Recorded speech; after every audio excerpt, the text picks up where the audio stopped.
Elion de Terra. Je porte fièrement le t-shirt Terra ce matin. C'est que... Bonjour Mike. Bonjour.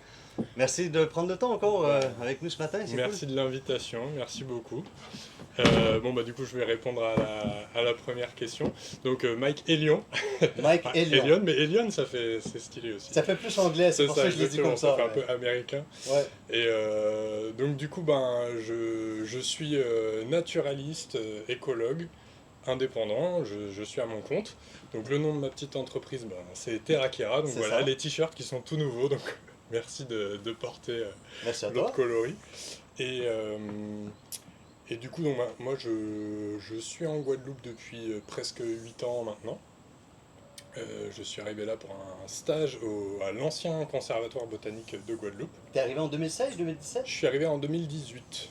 Ah, c'est juste après le cyclone, on a eu le cyclone en 2017. Je suis arrivé 4 mois après Maria ici. Je vois, ok. Ouais. C'est ça, donc juste après, d'ailleurs, il y avait encore pas mal de dégâts visibles à ce moment-là, mais je suis arrivé juste après. Ouais. Donc en stage, et puis voilà, on va dire que je suis jamais reparti, je suis tombé amoureux de la Guadeloupe. C'est grâce à un stage que tu es arrivé ici en 2018 ? C'est ça, exactement. C'était mon stage de master. Donc j'ai fait un master c'était à Montpellier, mon master 2. C'était BioGET, donc ça veut dire biodiversité végétale et gestion des écosystèmes tropicaux. Donc on était très fortement incités à faire notre stage dans un milieu tropical. Je vois, voilà, pour être en cohérence avec la formation. Donc j'ai fait des demandes et j'ai eu un stage, une réponse positive en Martinique et en Guadeloupe la même semaine. Et il fallait que je me décide, quoi. Et puis le stage en Guadeloupe me plaisait plus, donc voilà, j'ai dit non à la Martinique et oui à la Guadeloupe. D'accord. Et voilà, c'est comme ça que j'ai débarqué sur l'archipel. Je vois, c'est que tu as fait les études en métropole pour, j'ai envie de dire, un peu délocaliser dans le domaine tropical, quoi, parce que c'était déjà quelque chose qui t'attirait, le tropical. Alors, le tropical, c'est arrivé assez tard. Comment dire ? Alors, culturellement, en fait, j'ai mon père qui vient de la Creuse et ma mère qui vient de la Réunion. Donc, j'ai déjà, on va dire, en moi, une moitié qui vient d'une île tropicale. C'est ça même. Mais j'y ai pas grandi, j'y suis pas né, j'y ai jamais vécu. J'y suis allé de nombreuses fois en vacances, voir la famille, les cousins, les grands-parents, etc. Mais j'ai jamais vécu. Mais j'avais pas spécialement d'attirance d'aller y vivre voilà, ça m'était pas venu à l'esprit. Mais c'est en Master 1 où j'ai eu parmi mes unités d'enseignement un cours sur les écosystèmes tropicaux. D'accord, oui. Et c'est là que je me suis dit, mais en fait, c'est incroyable. La puissance. C'est ça, les épiphytes, les plantes, les lianes, tout ce que les profs racontaient, j'étais là, je me disais, mais c'est fou, c'est un autre monde. Ça déborde. Et je m'en étais jamais rendu compte en allant à La Réunion, parce qu'au final, on allait voir la famille, donc on restait, voilà, on allait à la plage, on allait manger, on était dans les maisons des uns des autres, mais on visitait pas l'île, tu vois ce que je veux dire, parce que eux, ils étaient dans leur quotidien, tu vois. Ouais. Donc je vivais le quotidien avec eux, mais j'allais pas dans la nature, je m'étais pas rendu compte. Et donc c'est là je me suis dit, j'ai envie d'en savoir plus, d'où le Master 2. D'accord. Là, vraiment spécialisé plantes et écosystèmes tropicaux. Ouais. Voilà, donc c'est arrivé tardivement en fait. 1 an avant que j'arrive en Guadeloupe, c'est là que j'ai eu le truc de les tropiques, il y a quelque chose. Oui. Voilà. Non, c'était assez tardif. Mais tu l'as quand même vu dans les livres. Moi, je ne l'ai pas vu du tout. C'est quelque chose que j'ai découvert ici. Ok. Même si en cours, on a vu des photos, on a étudié des cas, on a regardé certains sujets, mais de le voir en vrai de ses propres yeux, parce qu'encore une fois, à La Réunion, j'avais jamais vraiment fait attention, mais ici, de voir ce que j'ai lu ou entendu en cours et de le voir pour de vrai, il y a quand même une différence de le vivre, tu vois, plutôt que de l'étudier. Ouais. C'est que tu as commencé, quand tu t'es décrit, en nous disant naturaliste et écologue. Tu pourrais décrire naturaliste et écologue pour les gens qui ne sont pas familiers ? Oui, alors bien sûr. Alors naturaliste, ça va être des personnes qui sont en général spécialisées dans un domaine, donc qui savent reconnaître un groupe d'espèces, qui sont, on va dire, souvent experts d'un groupe d'espèces. Donc naturaliste, ça va être toutes les personnes qui s'intéressent, moi dans mon cas aux plantes, mais il y a les insectes, il y a les oiseaux, tous les groupes d'êtres vivants en fait. Je comprends. Donc savoir reconnaître et avoir une affinité avec un groupe d'êtres vivants, ça c'est naturaliste. D'accord. Être écologue, c'est de savoir faire le lien ou d'essayer de faire des liens, hein, parce qu'on ne comprend pas tout, mais on réfléchit, on fait des expériences, on observe beaucoup, Bien sûr, de faire absolument. des liens entre ces êtres vivants et leur milieu de vie. Oui, Donc l'écologie, hein, au sens du coup scientifique du terme, c'est ça, c'est les liens entre les êtres vivants et le milieu dans lequel ils ils évoluent. évoluent. Donc moi je suis naturaliste envers les plantes, donc j'essaye au mieux de savoir reconnaître les plantes qui nous entourent en Guadeloupe. D'accord.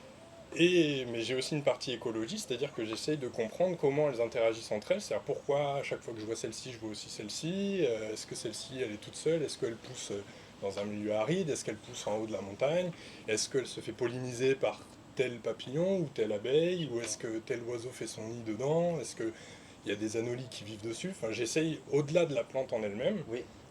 voilà, de voir ce qui se passe Dans son quotidien, un dans peu son quotidien, comme... dans sa vie, Oui, avec qui elle interagit en fait. c'est ça. Voilà. Ça, c'est D'accord, l'écologie. je vois. Donc moi, Et je il y suis un a... peu des deux. Un peu naturaliste. J'essaye de reconnaître les plantes et écologue parce que j'essaye de voir leurs interactions. Je vois. Et si tu avais à estimer le nombre de plantes aujourd'hui que tu serais capable de reconnaître Alors, en Guadeloupe, ça doit être impressionnant, j'imagine. en Guadeloupe, on a à peu près 3000 espèces de plantes, D'accord. ce qui est énorme. Oui, Je ne suis pas encore capable de toutes les reconnaître, j'imagine. mais une bonne partie, j'espère plus de la moitié maintenant. Mais je ne saurais pas dire vraiment, c'est compliqué, mais peut-être autour des 2000, peut-être, Incroyable. j'espère. Ouais. Mais je me rends pas trop compte. Mais oui, en tout cas, c'est énorme. C'est-à-dire que là, moi, ça fait 5 ans bientôt que je suis à mon compte. Donc D'accord. je fais ça entre guillemets un peu tous les jours, hein, Oui. d'apprendre. Et voilà, je suis encore loin d'être arrivé. Il reste beaucoup de chemin à Et au parcourir. final, en Guadeloupe, de ce que je vois, il y a plusieurs écosystèmes. On n'a pas un écosystème, on a Ah oui. plusieurs j'ai envie de dire écosystèmes. Je ne Oui, sais pas oui. c'est quoi le terme On peut réel, dire mais... micro-habitat, mais juste écosystème, déjà, c'est oui, on a plusieurs écosystèmes en Guadeloupe. Ouais. Donc c'est-à-dire qu'effectivement, comme tu l'as dit au début, on est sur un archipel tropical. Donc les tropiques, de manière générale, c'est qualifié par le fait d'avoir beaucoup de soleil toute l'année et beaucoup d'eau toute l'année. En gros, les tropiques, c'est ça qui les Oui, caractérise. oui. Il y a une saisonnalité qui est assez peu marquée, même si on a le carême où il pleut moins, il fait Mm. un peu plus frais.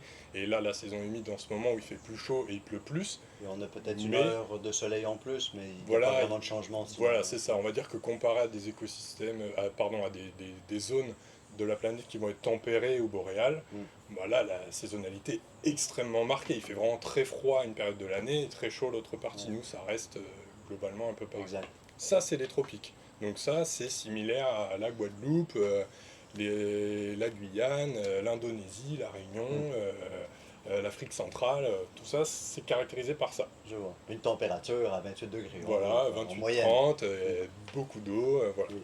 Mais malgré ça, comme tu dis, en Guadeloupe, on a beaucoup d'écosystèmes différents. Il n'y a qu'à voir, hein, si on va aux Saintes, qu'on aperçoit là Oui. en face de nous, c'est pas le même climat, c'est Mm. pas les mêmes écosystèmes qu'à Matouba où je vis, que ici à Trois-Rivières, que à Saint-François, que voilà, Ou que notre terrain à la montagne à Moscou. à Moscou, Bien voilà, sûr. c'est différent. Et effectivement, en Guadeloupe, on a cette chance d'avoir énormément d'habitats, donc d'écosystèmes différents, et ça permet une biodiversité foisonnante. Donc c'est pour ça qu'on a autant de plantes, c'est parce qu'on a plein Ouais. de milieux différents, et donc il y a des plantes qui se sont adaptées à chaque petit recoin. Et c'est vrai qu'il y a des îles comme la Dominique par exemple, ça va être une île magnifique, mais qui est beaucoup plus uniforme. C'est-à-dire D'accord. qu'on aille dans le nord, dans le sud, etc. Enfin, il y a différents écosystèmes en Dominique, hein, on est bien d'accord, mais ça va être de manière générale beaucoup plus uniforme que la Guadeloupe. Ok. Et tu le décrirais comment, tu l'expliquerais comment? Moi, de ce que je crois comprendre, ou ce que j'avais cru comprendre, c'est que la Guadeloupe, c'est un peu entre les deux. Tu vas avoir cette île au nord qui est calcaire Mhm. et cette île au sud qui est volcanique. Et c'est un peu c'est aussi comment dire, cette frontière des deux, ce mélange des Mhm, deux, mhm. avec la mangrove qui passe, qui crée en fait tous ces... Bien mais sûr. peut-être je me trompe, mais... Non, non, tu as totalement raison. En fait, la principale cause de pourquoi on a autant d'habitats différents, c'est géologique C'est à la géologique. base. C'est ce C'est que ça. je pensais. C'est déjà, la Guadeloupe, c'est la seule île, quasiment, des petites Antilles à être un archipel. Donc comme tu l'as dit, en fait, on n'est pas une île, on est plusieurs îles. Mm. Grande Terre, Basse Terre, rien à voir. Mais il y a aussi les Saintes, il y a Marie-Galante, il y a la Désirade, il y a l'île Fajou, il y a l'île Gosier, on peut en rajouter plein après, des petits D'accord. îlets autour. On est un Des archipel, écosystèmes, des habitats que tu as et voilà, et visités. chaque île, ça va être un habitat différent. Et comme tu l'as expliqué, géologiquement, ça n'a rien à voir. On a Grande Terre et Marie-Galante au vent, qui sont des îles très anciennes et qui sont des îles calcaires, en tout cas en surface, volcaniques en dessous et calcaires en surface. Et donc ce sol calcaire, il va filtrer, on va dire, il y a certaines plantes qui vont aimer ça, d'autres pas. Mm. Donc il va y avoir certaines plantes qui vont vivre sur ces îles, Mm. qu'on va pas forcément retrouver en Basse-Terre et aux Saintes, qui elles sont des îles volcaniques. C'est ça. Et donc ici, il y a des plantes qui vont être sur les deux, hein, qui s'en fichent, calcaire, volcanique, pas de souci, mais d'autres qui préfèrent l'un ou l'autre, et donc on va les trouver ici et pas là-bas. Et après, deuxième chose, qui est aussi liée à la géologie, à l'âge des îles, la Grande Terre, Marie-Galante, c'est des îles très plates, il pleut moins, il y a, enfin, c'est plus aride, on va dire. Et puis, Basse-Terre, on monte à 1467 mètres d'altitude, Oui, au plus haut. on a une chaîne de montagnes, il Oui. pleut beaucoup plus ici, Bien sûr. et donc ça aussi, la pluviométrie, ça influence les plantes, quoi. C'est-à-dire qu'au-delà du sol, une plante qui a besoin d'eau, même si elle est sur le bon sol, s'il n'y a pas d'eau, elle ne va pas pouvoir se C'est que développer. si tu avais à dire, tu dirais quand même que la Guadeloupe est un des endroits les plus riches en biodiversité dans la Caraïbe de par ces mélanges que tu retrouves en géologie et en Oui, histoire. oui, oui. En tout cas, en termes de plantes, c'est l'île la plus riche de toutes les petites Antilles. Ah, d'accord. Voilà. Parce que justement, on est la plus grande déjà en surface. Ok, On est un archipel, on n'est pas une île seule.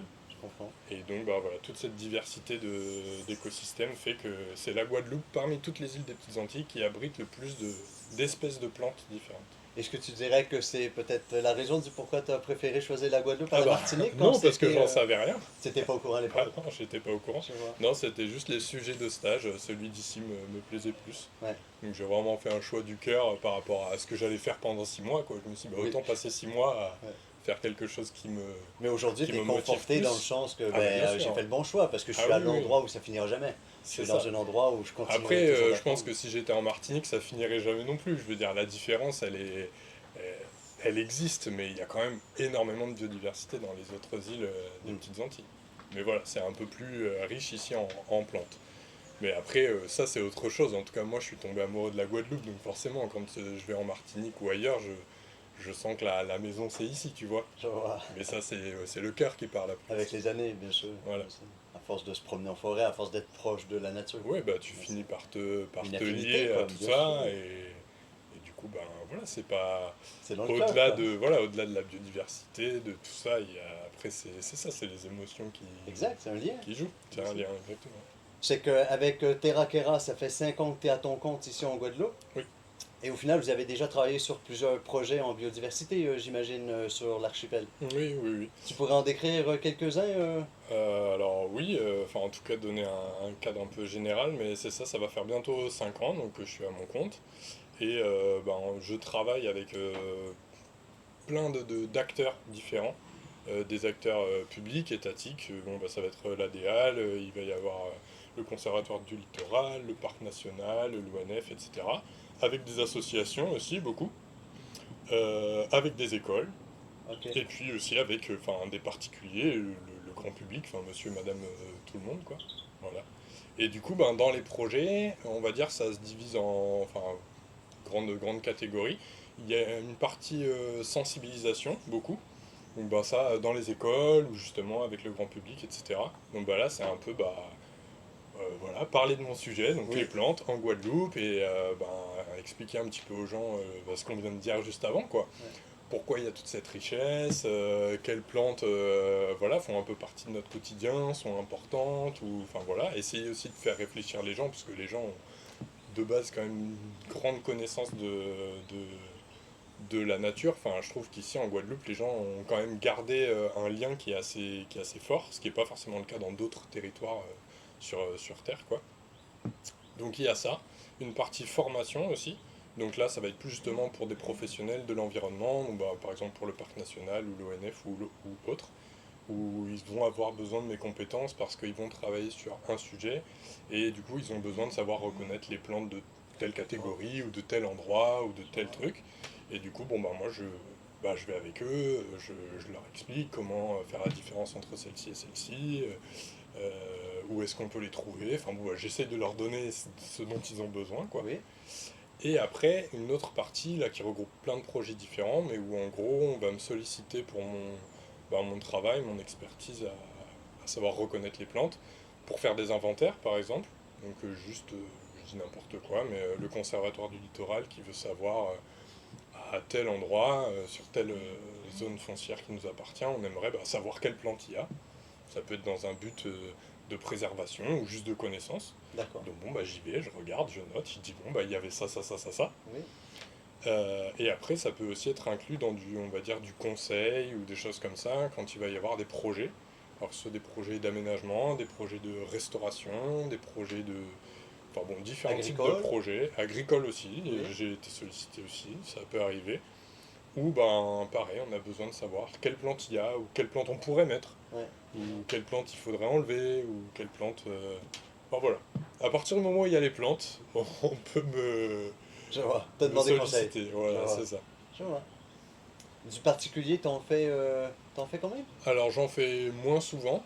Après, particulier, enfin je dis plus grand public en fait, quand je fais des animations, des choses comme ça, ben c'est ça, des fois c'est juste une famille, une personne qui vient pour elle-même, quoi, qui vient pas dans le cadre de son travail, et Oui. qui vient apprendre des choses, faire une sortie nature, et pas de problème. D'accord, offrir une sushi, offrir ouais, Oui, oui, bien sûr. une visite conseil Ah oui, éducative, oui, non, non, là il n'y a pas de sushi, souci. Oui, sur l'écosystème, oui, la de forêt ce que tu alimentaire. peux trouver à côté de chez toi, oui, oui, là il n'y Je a pas de vois. problème. Tu trouves les enfants plutôt réceptifs quand tu leur parles des écosystèmes, des habitats, Oui, oui, de oui. ton travail?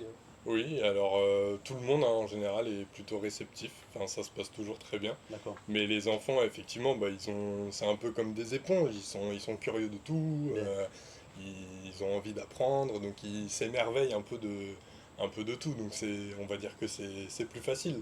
Mais que ce soit les enfants ou les adultes, il y a toujours une interaction, un engouement, et puis surtout, moi ce que j'adore, c'est que j'apprends aussi beaucoup. Comme je l'ai dit, je vis en Guadeloupe depuis 8 ans, je ne suis pas né ici, je mm, n'ai pas hérité on va dire, d'un package culturel bien sûr, guadeloupéen. Donc quand je fais des sorties comme ça avec des adultes qui vont eux aussi me parler de ouais. ah bah oui moi j'ai ça dans mon jardin, mes grands-parents avaient ça dans leur jardin créole, on peut faire un rimé de rasier avec ça. Bah moi tout ça je le note et je le retiens, j'apprends aussi quoi. C'est Ouais. un échange à chaque fois, donc c'est super. Bien. Et les deux termes que tu viens d'utiliser sont intéressants. Tu as parlé remède rasier Ouais. et l'autre avant c'était jardin Alors, créole. oui, ouais. C'est qu'au final tu pourrais décrire qu'est-ce que l'appellation jardin créole et qu'est-ce que l'appellation Rimé de rasier. remède rasier. Alors, je pense que des gens seraient mieux qualifiés que moi pour le faire, mais je C'est vais déjà quand une même le introduction, tenter. c'est déjà une Et c'est introduction. ça. Bon, bah, jardin créole, ça va être un jardin, on va dire, de subsistance qui est en général très proche de la maison, enfin Oui, sur le terrain de la maison, et où il va y avoir un petit peu de tout, quoi. Il va y avoir de quoi manger, bon, bah voilà, des bananiers, des giromons, des aubergines, des tomates, etc. Et de quoi se soigner aussi. Et donc là, des plantes médicinales. Et donc, un rimet de rasier, c'est une sorte de médicament, quoi, on va dire, qu'on fait avec les plantes du du jardin jardin créole. créole. Voilà, c'est ça. Donc, voilà, il y a le doliprane, le 3 tasses, enfin, il y a Oui. tout un tas de plantes qui peuvent être utilisées et qui font partie de la pharmacopée locale, quoi. Comment tu dirais que tu utilises les plantes, les végétaux dans ton quotidien? C'est quelque chose que tu utilises au quotidien, vraiment ou... Oui, oui, alors du coup de différentes manières. Alors j'essaye moi-même d'avoir un petit jardin créole à la maison. D'accord. Donc j'ai justement pas mal de plantes aromatiques, médicinales, tout ça. Et sinon, moi, mon interaction avec les plantes, au quotidien, j'essaye encore une fois de les reconnaître, etc. Mais au-delà de ça, j'essaye de voir quand est-ce qu'elles sont en fleurs, quand est-ce qu'elles sont en fruits. Et selon enfin, voilà, les plantes et tout ça, j'essaye aussi de les faire germer, de voir voilà, est-ce que ça peut pousser, est-ce que D'accord. ça, Les multiplications, voilà, est-ce que reproduction, ça se tout ça. bouture, est-ce que, enfin voilà, je fais un peu des petits tests, D'accord. voilà, des petites expériences. En tant que paysan, tu sais, en haut à la montagne, tout le monde nous disait ah ouais, il n'y a rien à faire là, quoi. Ça va Il être pleut compliqué. tellement, il y a trop d'eau, il n'y a pas assez de soleil, la terre c'est que de la glace, c'est que de la boue. C'est que beaucoup de gens étaient dans le. On n'y arrivera pas, il y a rien à faire là, quoi. Et qu'est-ce que tu dirais? Ben alors, je dirais que il faut, de toute façon, il faut essayer, ça c'est sûr, faut pas partir perdant, on va dire, c'est quoi, c'est l'expression, c'est ses yeux qui lâchent. Donc non, Ah, faut y aller, il faut essayer, tu vois. Et je pense que toi, tu as essayé et tu as réussi des choses, malgré, malgré tel échec, bien voilà, sûr, parce que ouais, ça mais reste c'est des ça, mais expériences. bien Parce sûr, que ça il reste des faut expériences. essayer, se tromper, et Ouais, puis ouais. On on apprend. réessaye, voilà, c'est ça. Non, après, je sais pas, des choses à partager, en fait, il y a Des tellement de expériences que tu as choses. fait, ouais, des. Bah, en Ouais. tout cas, très souvent, quand j'arrive à repérer justement une plante qui va être en graine ou quoi, et que j'essaye de la... Bah, je la ramène, j'en prends un peu, j'en sème quelques-unes pour voir. Bah, très souvent, ça fonctionne en fait. Donc on peut assez facilement, on va dire, mettre en culture des espèces sauvages. Hmm. Et, euh, et après, bah, ce que j'apprends, je sais pas si je peux vraiment le partager, parce que moi c'est un peu ma passion, je suis un petit peu un geek sur ça, mais voilà, de voir comment elles poussent, les jeunes feuilles elles sont comme ça, bah, en fait elle préfère l'ombre à tel moment de sa vie, puis en fait après elle préfère le soleil. Ouais. Bah, moi de pouvoir faire ça chez moi, tu vois, je prends un pot, je dis ah mince là ça va pas trop, je la décale, je fais ah ok elle préfère l'ombre, ou elle préfère plus d'eau. Bah, après je comprends mieux aussi du coup ce que j'observe dans la nature, je me dis ah bah Absolument. oui mais c'est pour ça qu'elle elle est que dans le sous-bois, ou qu'elle elle est que en lisière. Elle préfère la lumière en fait. Enfin voilà. Bien sûr. Donc d'avoir ça à la maison et de pouvoir le regarder un peu tous les jours, l'observer finement, Ouais. bah ça me permet de mieux comprendre après quand je vais dans la nature quoi. Absolument, c'est normal. Ouais, Ouais. ouais, ouais. Voilà. Tu pourrais nous en parler aussi? Qu'est-ce qu'une plante vasculaire et qu'est-ce qu'une plante envahissante? Parce qu'au Ok. final, une plante est envahissante, mais non, elle est peut-être utile. C'est Oui, oui, que, oui. comment tu définirais. Alors, je vais commencer par vasculaire. Oui, Du coup, je reviens sur ce que j'ai dit tout à l'heure. J'ai dit on a à peu près 3000 plantes, 3000 espèces de plantes en Guadeloupe. c'est ça. En fait, pour être plus précis, on a à peu près 3000 espèces de plantes vasculaires. En gros, les plantes vasculaires, c'est toutes les plantes, on va dire, qu'on observe, sauf les mousses et les algues. Donc ça concerne quand même la majorité des plantes avec lesquelles on interagit, je veux dire, au Oui. quotidien. En gros, c'est bah, voilà, les arbres, les herbes, etc. Et les fougères. Tout ça, c'est des plantes vasculaires. Ok. Et en plus, on a les mousses et les algues. Si on rajoute les mousses et les algues, on monte à 3700 à peu près Ok. espèces de plantes pour la Guadeloupe. Donc on pousse encore le Oui. curseur plus loin. Après, les espèces envahissantes. Alors là, il faut que j'explique d'autres termes. Alors, une espèce dans un territoire donné, elle va pouvoir être soit indigène, ce qu'on appelle, ou locale, ou voilà, ou alors exotique, ou exogène. Les espèces indigènes, ça va être les espèces qui étaient là, qui sont arrivées sur un territoire sans intervention humaine. Et donc en Guadeloupe, ça concerne à peu près 1800 espèces de plantes, sur les 3000 là dont on a parlé. Mhm. Donc plus de la moitié. Et du coup, il y en a 1200 qui sont exotiques. Et elles ont été amenées par l'être humain, volontairement ou involontairement. C'est-à-dire que si tu fais un voyage bah, dans l'Hexagone ou en Guyane ou j'en sais rien, et que tu ramènes une graine sous ta chaussure, c'est exotique. C'est un Je humain qui comprends. l'a ramené, mais de manière involontaire. Ouais, Mais la plupart qu'on a ramené, c'est de manière volontaire. bien sûr. C'est-à-dire bah, pour justement se soigner, pour manger, Mm. etc. Donc ça, ce sont les espèces exotiques. Et C'est qu'environ parmi, 1800 pour pour 1200. 1200, C'est que c'est ça. 1800 d'espèces indigènes Voilà, qui étaient locales là, c'est-à-dire endémiques. avant qu'il y ait des êtres humains qui D'accord. soient en Guadeloupe, D'accord. il y avait ça. Oui.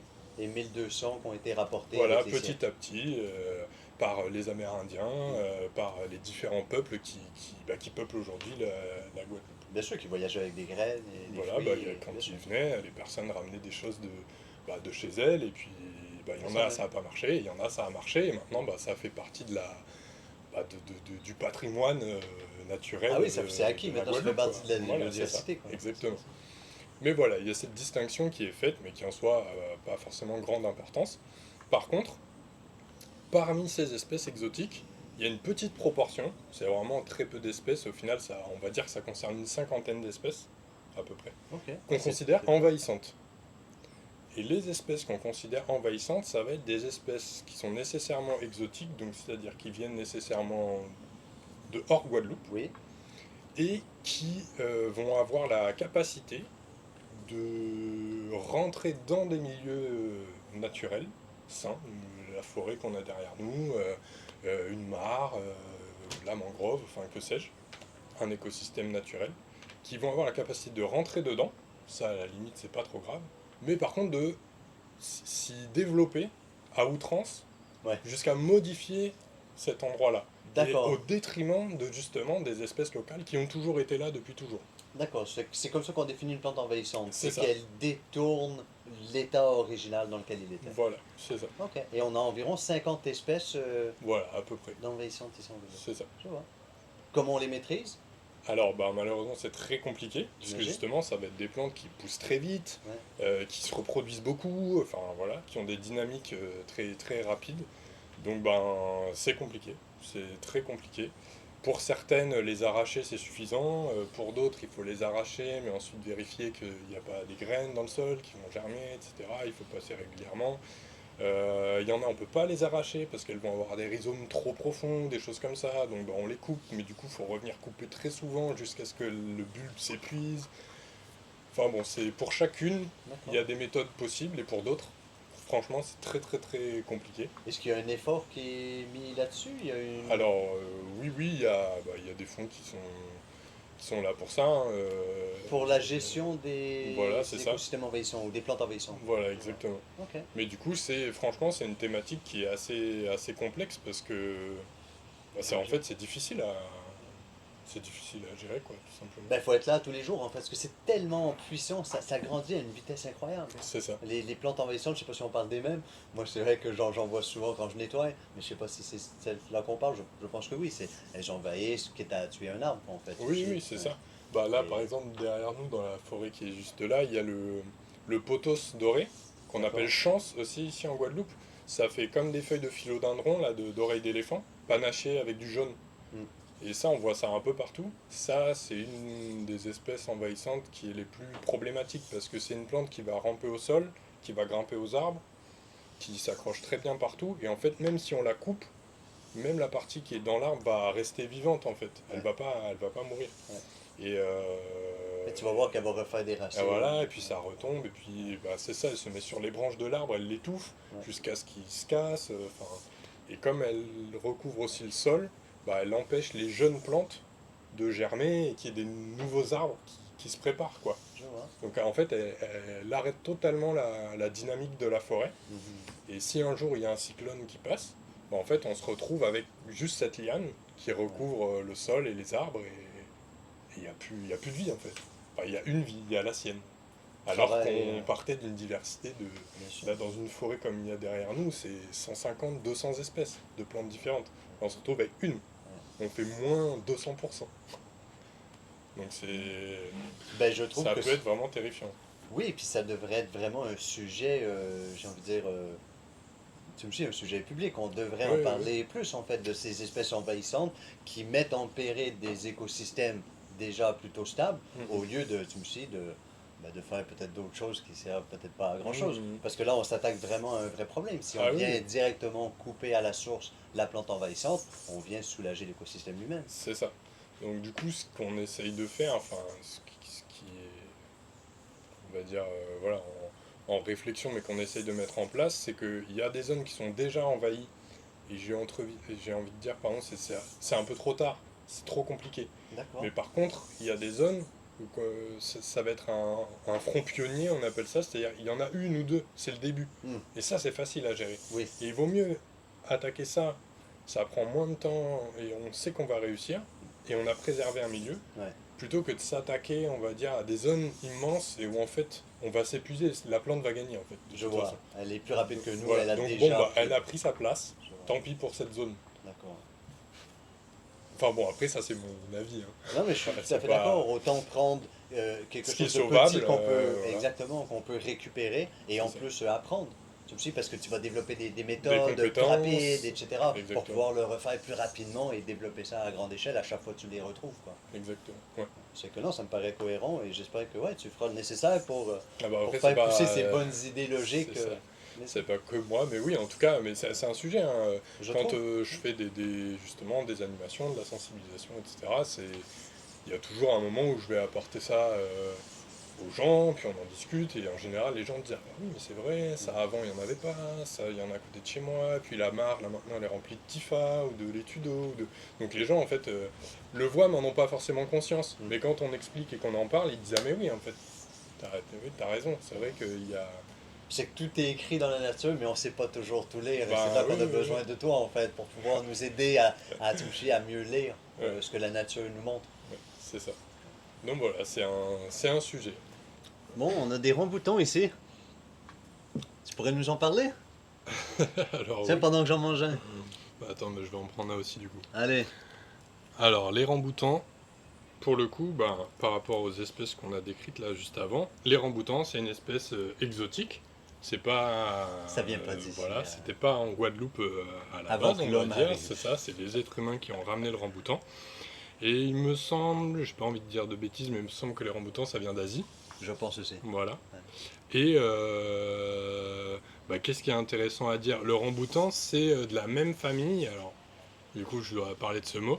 Les plantes, les êtres vivants de manière générale, on les classe dans différentes boîtes. La science les met dans des boîtes Oui, d'accord. pour s'en sortir un peu et savoir de quoi on parle. Donc ça s'appelle la taxonomie. C'est le fait de nommer les êtres vivants D'accord. et Par de les catégorie, mettre dans par des boîtes. espèce. Par Voilà, c'est catégorie. ça. Je vois. Donc toutes les espèces, elles ont un nom Comment? latin, taxonomie. La taxonomie. Voilà. Original. C'est le fait de créer les taxons, et les taxons, c'est les espèces en fait.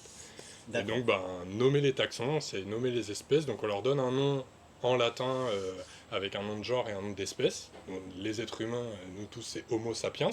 Oui. C'est ça notre nom d'espèce. Et ben, pour chaque plante, il y a aussi un nom, quoi. Là, par exemple, la fougère dorée qui pousse dans le bassin, c'est Acrostichium aureum. C'est ça son nom. Oui. Le ramboutan, je sais pas. D'accord. Je le connais pas par cœur. Mais en tout cas, une fois qu'on a ce nom-là, ensuite les espèces, on les classe dans des familles. Et en gros, des plantes d'une même famille, ça va être ben, des plantes qui sont très très proches génétiquement. Ok. Elles sont cousines, on va dire. Oui. Voilà. Et du coup, bah, le ramboutan, c'est de la même famille que les litchis, Mhm. par exemple. C'est aussi de la même famille que les quénettes. Voilà. En fait, on voit que c'est des plantes, le fruit, il y a quelque chose de similaire, Bien tu sûr. vois, la petite coque, etc. Mm. Mais c'est aussi de la même famille que des plantes indigènes qu'on a en Guadeloupe, des plantes sauvages qui sont pas comestibles, mais qu'on trouve aussi dans la nature. D'accord. Donc en fait, en Asie et ici dans la Caraïbe, bah, il y a des plantes de la même famille, mais qui n'ont C'est pas ça. évolué de la même manière. Donc nous, bah, ici, elles sont pas comestibles, et là-bas, elles le sont. D'accord. Bah, Et on voilà. arrive qu'à le comprendre avec la racine du mot, en fait, ou du nom. Parce que c'est comme ça qu'on voit de quelle famille ou de quelle. Ben alors là c'est encore autre chose, Non. enfin, c'est génétiquement en fait il y a des botanistes là pour le coup, donc qui sont des chercheurs, qui vont venir ici, qui vont regarder ces plantes indigènes qu'on a dans le Zion et qui vont dire ah ça ressemble un peu au litchi, au ramboutan, Mm. tout ça, qui vont prélever, qui vont faire de la génétique là-dessus, ils vont faire la même chose en Asie, et puis ben, en recoupant tout ça ils vont dire ah bah oui génétiquement ça nous dit que c'est très très très très proche, Je vois. donc bah, on va les mettre dans la même famille, Ok. ça fait sens. Je vois. Et on Voilà. fait encore ça aujourd'hui. On en découvre, on c'est fait ça. encore des associations, Tout des le liens. temps, et ça c'est Ouais. assez compliqué parce que justement ça change souvent. C'est une science en mouvement, hein, Mm. la botanique, ça évolue tout La le temps. nature, la nature. La Comme nature, on disait, il n'y a pas de stagnation. voilà, c'est ça, il n'y a pas de stagnation, et en plus au niveau de nos connaissances, il n'y a pas de stagnation non plus. Mhm. Donc il y a des choses qu'on pensait être comme ça il y a 50 ans, Mm. puis on se rend compte qu'on s'est trompé. Ou au contraire, on se rend compte que on avait déjà raison sans avoir besoin de la génétique, on avait déjà compris.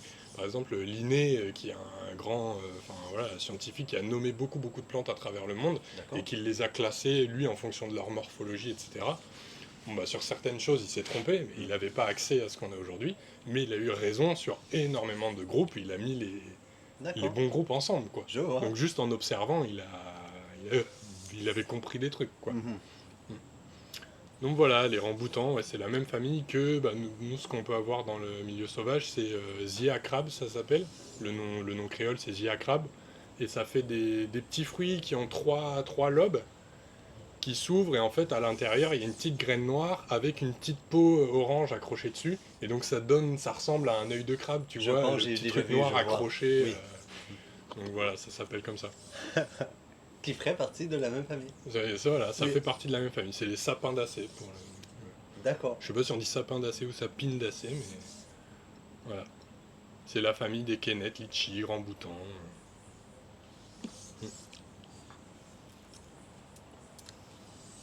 Intéressant. Mais très intéressant. Et les familles, moi du coup avec mon boulot au quotidien, désolé je parle la bouche pleine, Ça nous arrive. j'en ai besoin parce que ça me permet justement de faire des liens entre des espèces. De me dire, ah mais en fait, c'est pour ça qu'elles ressemblent, c'est parce qu'elle est de la même famille. Ou alors, ah mais du coup elles fleurissent en même temps. Ou là il y a des trucs, et en fait bah, génétiquement c'est prouvé, donc moi ça me permet de mieux apprendre, de mieux comprendre. Ouais. En conscience, quoi. Ouais, c'est ça. Mais C'est pas juste, elles se ressemblent, bah oui, elles se ressemblent parce que elles sont sœurs en fait.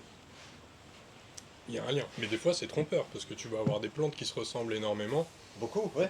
et qui en fait n'ont rien à voir génétiquement, et à l'inverse des plantes de la même famille qui n'ont rien à voir. Par exemple, si je prends l'exemple des rubiacées, les rubiacées c'est la famille du café. Donc la plupart des gens, en général, on voit un café à quoi ça ressemble. Oui. Bon bah le caféier c'est un arbuste on va dire. C'est un petit arbre quoi, qui pousse à l'ombre, etc. Et dans cette même famille, on va avoir des lianes, on va avoir des herbes, des toutes petites herbes toutes frêles, et des arbres de 30 mètres. Et tout ça, c'est la même famille, elles sont toutes cousines du café. Je vois. Mais il y en a qui ont évolué vers des toutes petites tailles, très frêles, et d'autres qui sont devenus des monstres. On a tout ça en Guadeloupe. Hein. L'évolution fonctionne comme ça, c'est-à-dire que je trouve. il y a un ancêtre commun à chaque catégorie d'êtres vivants. Exact. Juste déjà, si on remonte tout le vivant, on vient du même être vivant. Nous tous, tout ce qui vit. C'est-à-dire là, le papillon qui vient de passer, les plantes, toi et moi, on vient d'un seul et même ancêtre commun, qui a un nom, qui s'appelle Lucas. Lucas, ça veut dire Last Universal Common Ancestor. Ça veut dire le dernier ancêtre commun. Et donc c'est la première cellule vivante qui a évolué et en plus de 4 milliards d'années a donné tout ce qu'on voit. Donc en fait on est frères avec ça, tu vois ce que je veux dire? Genre scientifiquement, évolutionnairement, ça a du sens de dire que cette plante-là c'est ma cousine très très très éloignée. C'est ça. Et du coup, pour les plantes, c'est ça en fait. Si on dit qu'il y a des plantes d'une même famille. On n'est pas à la même échelle, mais on est sur la même échelle. Oui, c'est ça. C'est juste que c'est des échelles de temps tellement longues qu'on ne se rend plus compte. Mais en fait, c'est le cas. Et donc pour les plantes et dans les familles, ça veut dire que nécessairement, si elles sont proches génétiquement, les plantes de cette famille, c'est-à-dire qu'il y a un ancêtre commun à cette famille en fait. Il y a une plante première, on va dire, qui caractérise cette famille et qui s'est décliné ensuite en tout ce qu'on observe maintenant en des millions, dizaines de millions d'années. Je ne sais pas s'il l'explique comme ça, mais en tout cas, scientifiquement, oui, ça fait sens, puisque si on remonte le fil, il y a une première plante qui s'est diversifiée en tout ça. C'est ça. Nécessairement. Ouais. Donc oui, et en tout cas, on sait encore aujourd'hui qu'il y a des plantes, on va dire, ancestrales, c'est-à-dire c'est des plantes qui ont très peu évolué depuis très très très longtemps. Oui. Et on sait que parmi ces plantes-là, leurs ancêtres, hein, du coup, c'était un peu oui, c'est ça, les premières plantes telles qu'on les connaît. C'est ça. Alors beaucoup de ces plantes-là sont fossiles, c'est-à-dire que c'est des espèces qui ont vécu et qui se sont éteintes. Mais certaines, il y en a une qui a traversé le temps jusqu'à nous. Tu considérais la fougère arborescente comme étant une de ces plantes? Alors la fougère arborescente, effectivement, les fougères en tout cas, c'est un groupe de plantes qui est beaucoup plus ancien que les plantes à fleurs. Donc ce qu'on a là, la majorité des plantes avec lesquelles on interagit, on va dire, c'est des plantes beaucoup plus récentes. C'est les angiospermes, les plantes à fleurs. Et ces plantes-là, elles ont en gros 130 millions d'années, si je ne dis pas de bêtises, ce qui est assez récent, on va dire, dans l'évolution. Alors que les fougères, elles, il peut y en avoir, je crois que ça remonte peut-être jusqu'à 300 millions d'années, plus du double. Elles sont 2 fois plus vieilles. Oui. Et donc effectivement, les fougères, de manière générale, pas que la fougère arborescente, mais les fougères, elles témoignent d'un groupe de plantes qui a su traverser les âges, en fait. C'est ça. Et qui est encore adapté aujourd'hui. Oui. Donc c'est-à-dire qu'elles ont une méthode de vie et de fonctionnement, de reproduction, d'adaptation, qui fonctionnait il y a 300 millions d'années et qui fonctionne encore aujourd'hui. Oui. Donc elles sont c'est le top, quoi. Ça veut dire qu'elles ont trouvé un truc qui marche, elles Bien sont sûr, encore là. bien Alors, sûr. il y en a moins qu'avant, Oui, beaucoup. parce que de manière générale, la terre est moins chaude et moins humide qu'avant. Mais à l'époque où elles on va dire, sont apparues et Prospérer, ont quoi. prospéré, les conditions étaient Différent. meilleures pour elles. Mais voilà. Les fougères en soi, c'est pas une famille, hein. C'est pas Les une fougères, famille? c'est un groupe de plantes qui D'accord. contient lui-même des familles. D'accord. Ok, bah, c'est comme les angiospermes. Dans les angiospermes, dans les plantes à fleurs, Oui, on a les rubiacées de la famille du café, qu'est-ce que j'ai dit d'autre, les sapindacées de la famille du litchi, et une diversité j'entends. Oui, énorme. Et dans le groupe fougère, il oui. y a aussi différentes familles. D'accord. Voilà. Il y a aussi différents sous-groupes. Bon, maintenant que ça fait 5 ans que tu as l'entreprise, tu vois Terra Kera pendant les 5 prochaines années faire quoi? Travailler où? S'associer sur quel projet? Il y a des ambitions, une vision particulière? Alors, je sais pas s'il y a une vision. En tout cas, j'espère que dans 5 ans, je serai encore là et que je pourrai faire plein de choses. Après, c'est aussi un petit peu des opportunités, c'est-à-dire qu'aujourd'hui, c'est pas réellement moi en fait qui crée des projets, en tout cas pour l'instant. C'est des gens qui ont des projets et qui me sollicitent. Donc c'est des projets auxquels je participe, auxquels j'apporte mes connaissances, Oui, mais c'est pas moi qui les crée.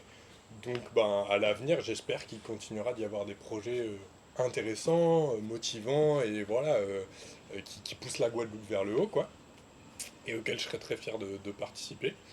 Mais sinon, j'ai aussi un peu des choses que j'aimerais faire moi. Mais voilà, à voir si je trouve le temps en parallèle de toutes ces missions qu'on m'offre, on va dire. Mais moi, en fait, ce que j'ai vraiment à cœur, et c'est pour ça aussi que je fais justement de la sensibilisation et tout ça, bien. comme j'ai dit au départ, les gens sont quand même assez connectés à la nature, savent reconnaître beaucoup de plantes, etc. Mais souvent, justement, ce sont des plantes exotiques que les gens reconnaissent Mm. bien. Puisque c'est les plantes qu'on a autour de nous, c'est les plantes qui ornent les jardins, c'est les plantes qu'on mange, c'est les plantes qui nous soignent. Donc c'est normal. Mais du coup, très souvent, pas toujours, mais les gens connaissent moins justement ces plantes indigènes, ces plantes un peu sauvages qui sont Oui, là, qui sont au final un peu l'âme de la Guadeloupe, bien tu sûr. vois, tel qu'il était avant l'être humain. Maintenant, on est là et la Guadeloupe, c'est tout ça, c'est un tout. Mais du coup, moi, j'aimerais pouvoir faire mieux connecter justement les Guadeloupéens, notre population, avec, avec ces plantes sauvages. Recréer un peu ce lien soit qui s'est perdu, soit qui a jamais trop existé, je ne sais pas. Et j'aimerais notamment pouvoir montrer aux gens qu'en fait, dans notre jardin, on Mhm. peut mettre des plantes sauvages. On peut mettre des plantes sauvages qui vont être belles, qui vont pouvoir servir d'ornement, et des plantes sauvages qui peuvent aussi justement nous soigner, etc. Et donc voilà, je travaille beaucoup sur ça en ce moment, et du coup je fais aussi des tests sur ça est-ce que ça germe, est-ce que c'est facile à faire pousser, est-ce que ça pousse vite, est-ce qu'en fait ça aurait un intérêt à pouvoir être dans un jardin, ou est-ce que non, c'est trop compliqué. Mm. Et du coup, voilà, je réfléchis, j'avance, je fais une petite liste où je me dis, ah ça c'est bien. Du coup, j'essaye de la faire pousser, etc. Et j'espère qu'un jour, je pourrai avoir une petite liste à Oui, proposer aux gens et de c'est dire, ça. en fait, si vous voulez mettre un peu de sauvage chez vous, Oui, et vous pouvez essayer de mettre telle espèces et ça marche et c'est beau et vous aurez un jardin tout aussi beau, mais sans aller à Weldom acheter bien un sûr. truc qui Ouais, vient de je sais pas où, ouais. en prenant quelque chose Du terroir, de quoi, la de maison, quoi, local, du bien sûr, terroir, bien exactement. sûr. Et du coup, ça a un double intérêt, ça a un intérêt de faire connaître les gens mieux, à ce que les gens pardon, connaissent mieux leur environnement. Ouais, ouais, Et pour la diversité aussi, pour la biodiversité, c'est intéressant d'amener cette biodiversité sauvage dans, on va dire, le monde des humains, quoi. ouais, dans le jardin. Et parce que c'est là aussi que ça va amener des papillons, des oiseaux, des insectes, qui eux sont liés à ces plantes sauvages. Et c'est un peu pour, voilà, je sais pas, reconnecter un peu Ouais. tout ça. Bien. T'as combien sur ta liste de plantes déjà qui pourraient fonctionner à la relance? Tu me sais, si on fait une petite pépinière, si on Ouais, ouais, ouais. collabore, tu me sais, moi j'ai monté une salle chez moi, c'est que c'est quelque chose qui m'intéresse. Mm, J'aime les projets qui sont pertinents. Tu me sais, j'aime les projets qui sont logiques.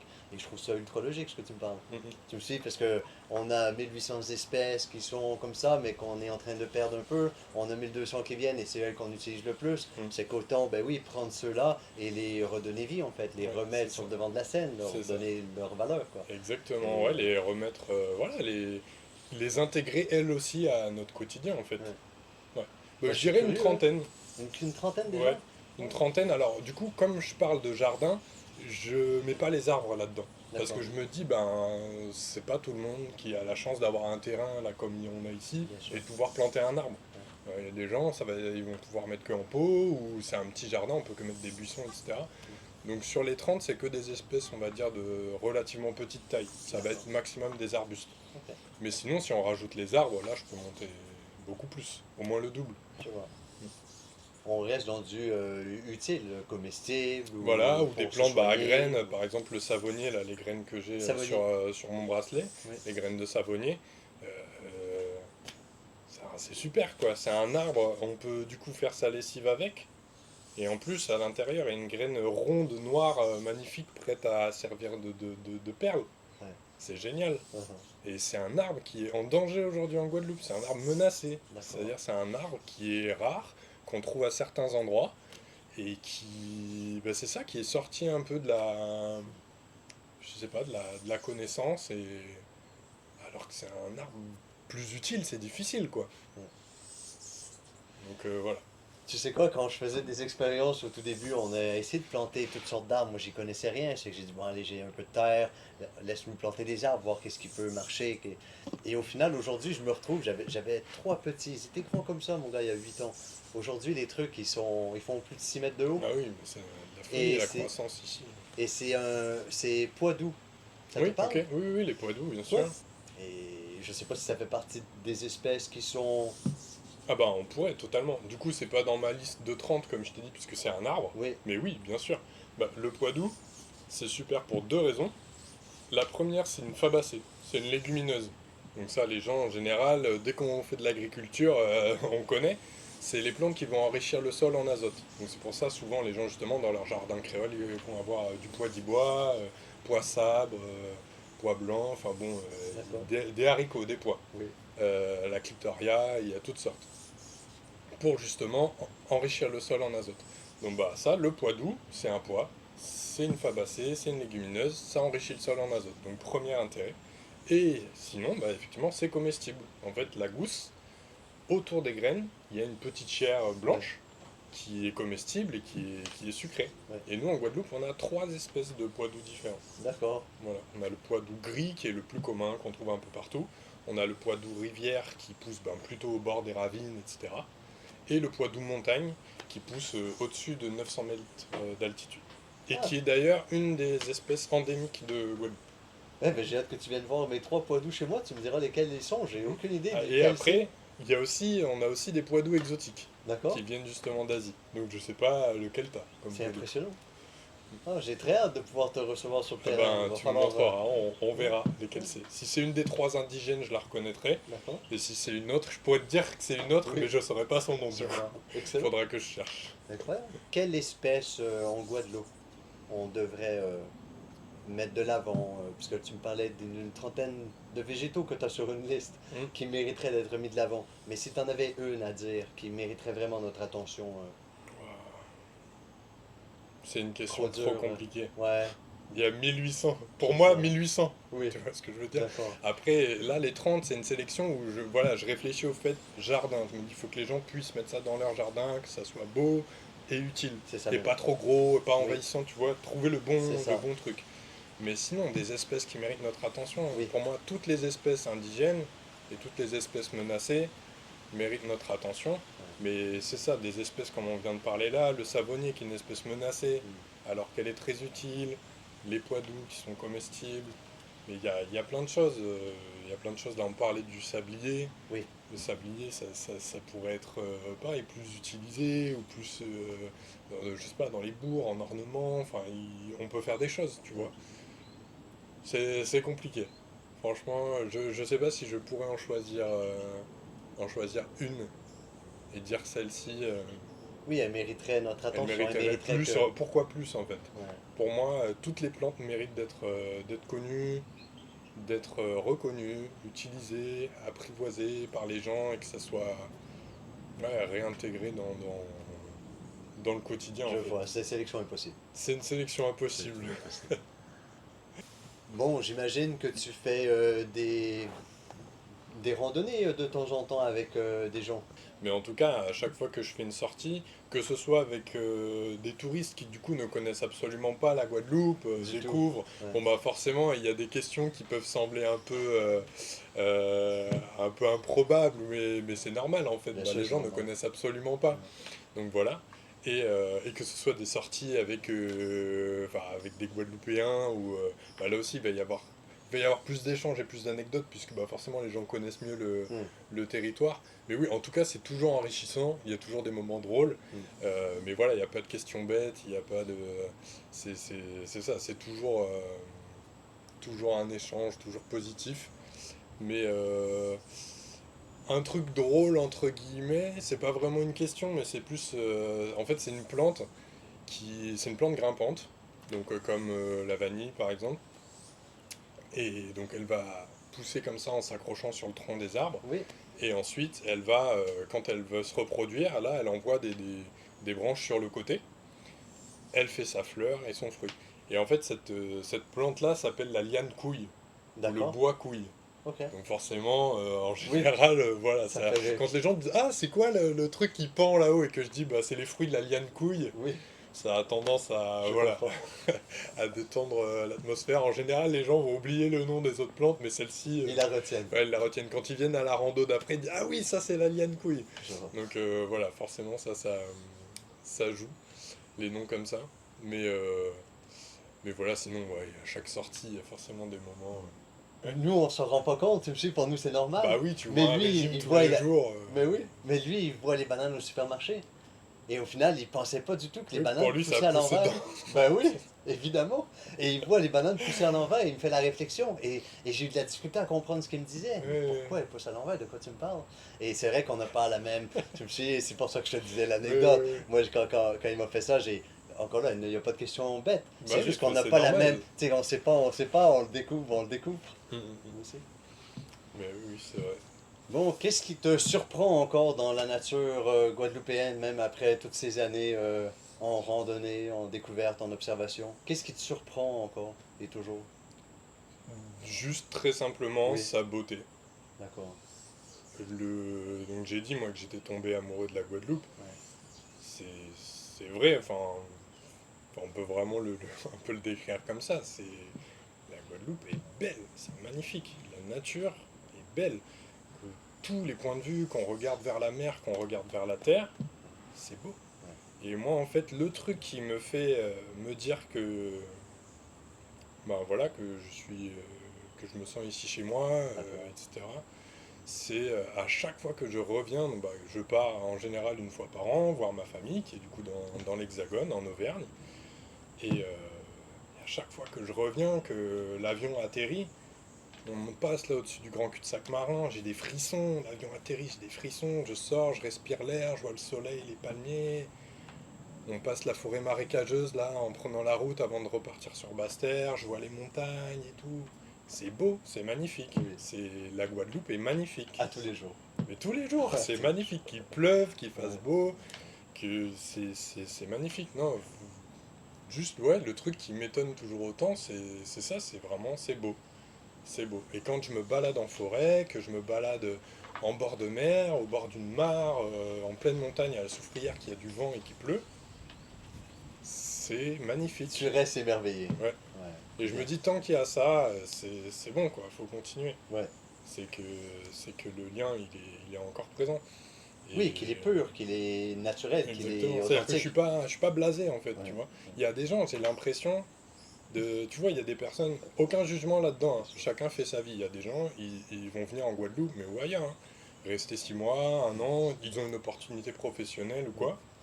Et bon, bah, ils vont découvrir, c'est normal, il y a tellement de choses à faire, donc ils vont faire des randos, des cascades, aller voir les plages et tout ça.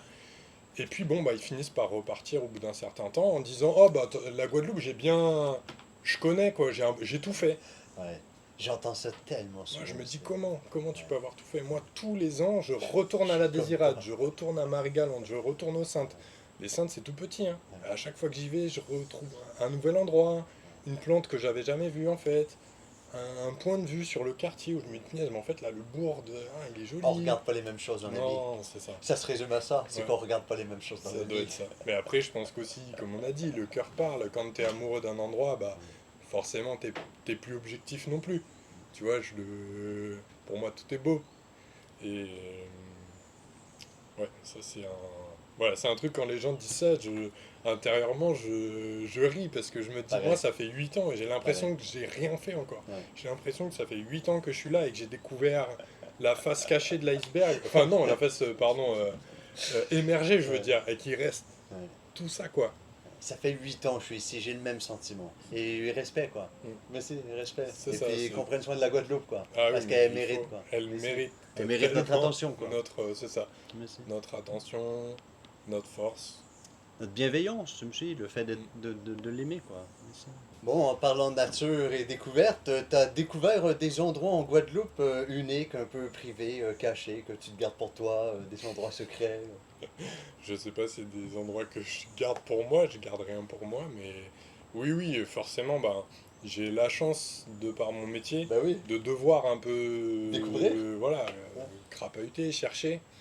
Donc il y a des zones, ouais, ouais, il y a des zones, déjà, c'est souvent en Basse-Terre, parce que, ben, on va dire à l'intérieur de la Basse-Terre, tout ce qui va être dans le parc national et tout ça, bah, c'est quand même moins accessible, je veux dire, c'est moins, D'accord. il n'y a pas de routes qui vont jusque Oui. partout dans la forêt.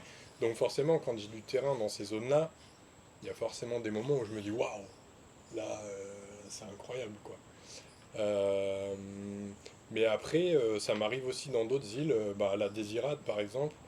Là, en fin d'année dernière, j'ai eu la chance de participer à une grosse mission scientifique qui s'appelait La planète revisitée. Si des gens veulent aller voir ça, il y a plein de choses sur Internet pour trouver Alors, des la infos. planète revisitée C'est ça. à la Désirade avec toi? Alors, c'était une mission scientifique à laquelle Oui, j'ai participé, d'accord. moi en tant que, du coup, expertise flore. Oui, Mais il y avait des scientifiques un peu du monde entier, en fait, d'accord. qui sont venus aux Saintes, à Marie-Galante et à la Désirade Oui, pour étudier surtout donc les escargots, donc ce qu'on appelle la malacofaune, les insectes, donc l'entomofaune, les araignées, donc les arachnides.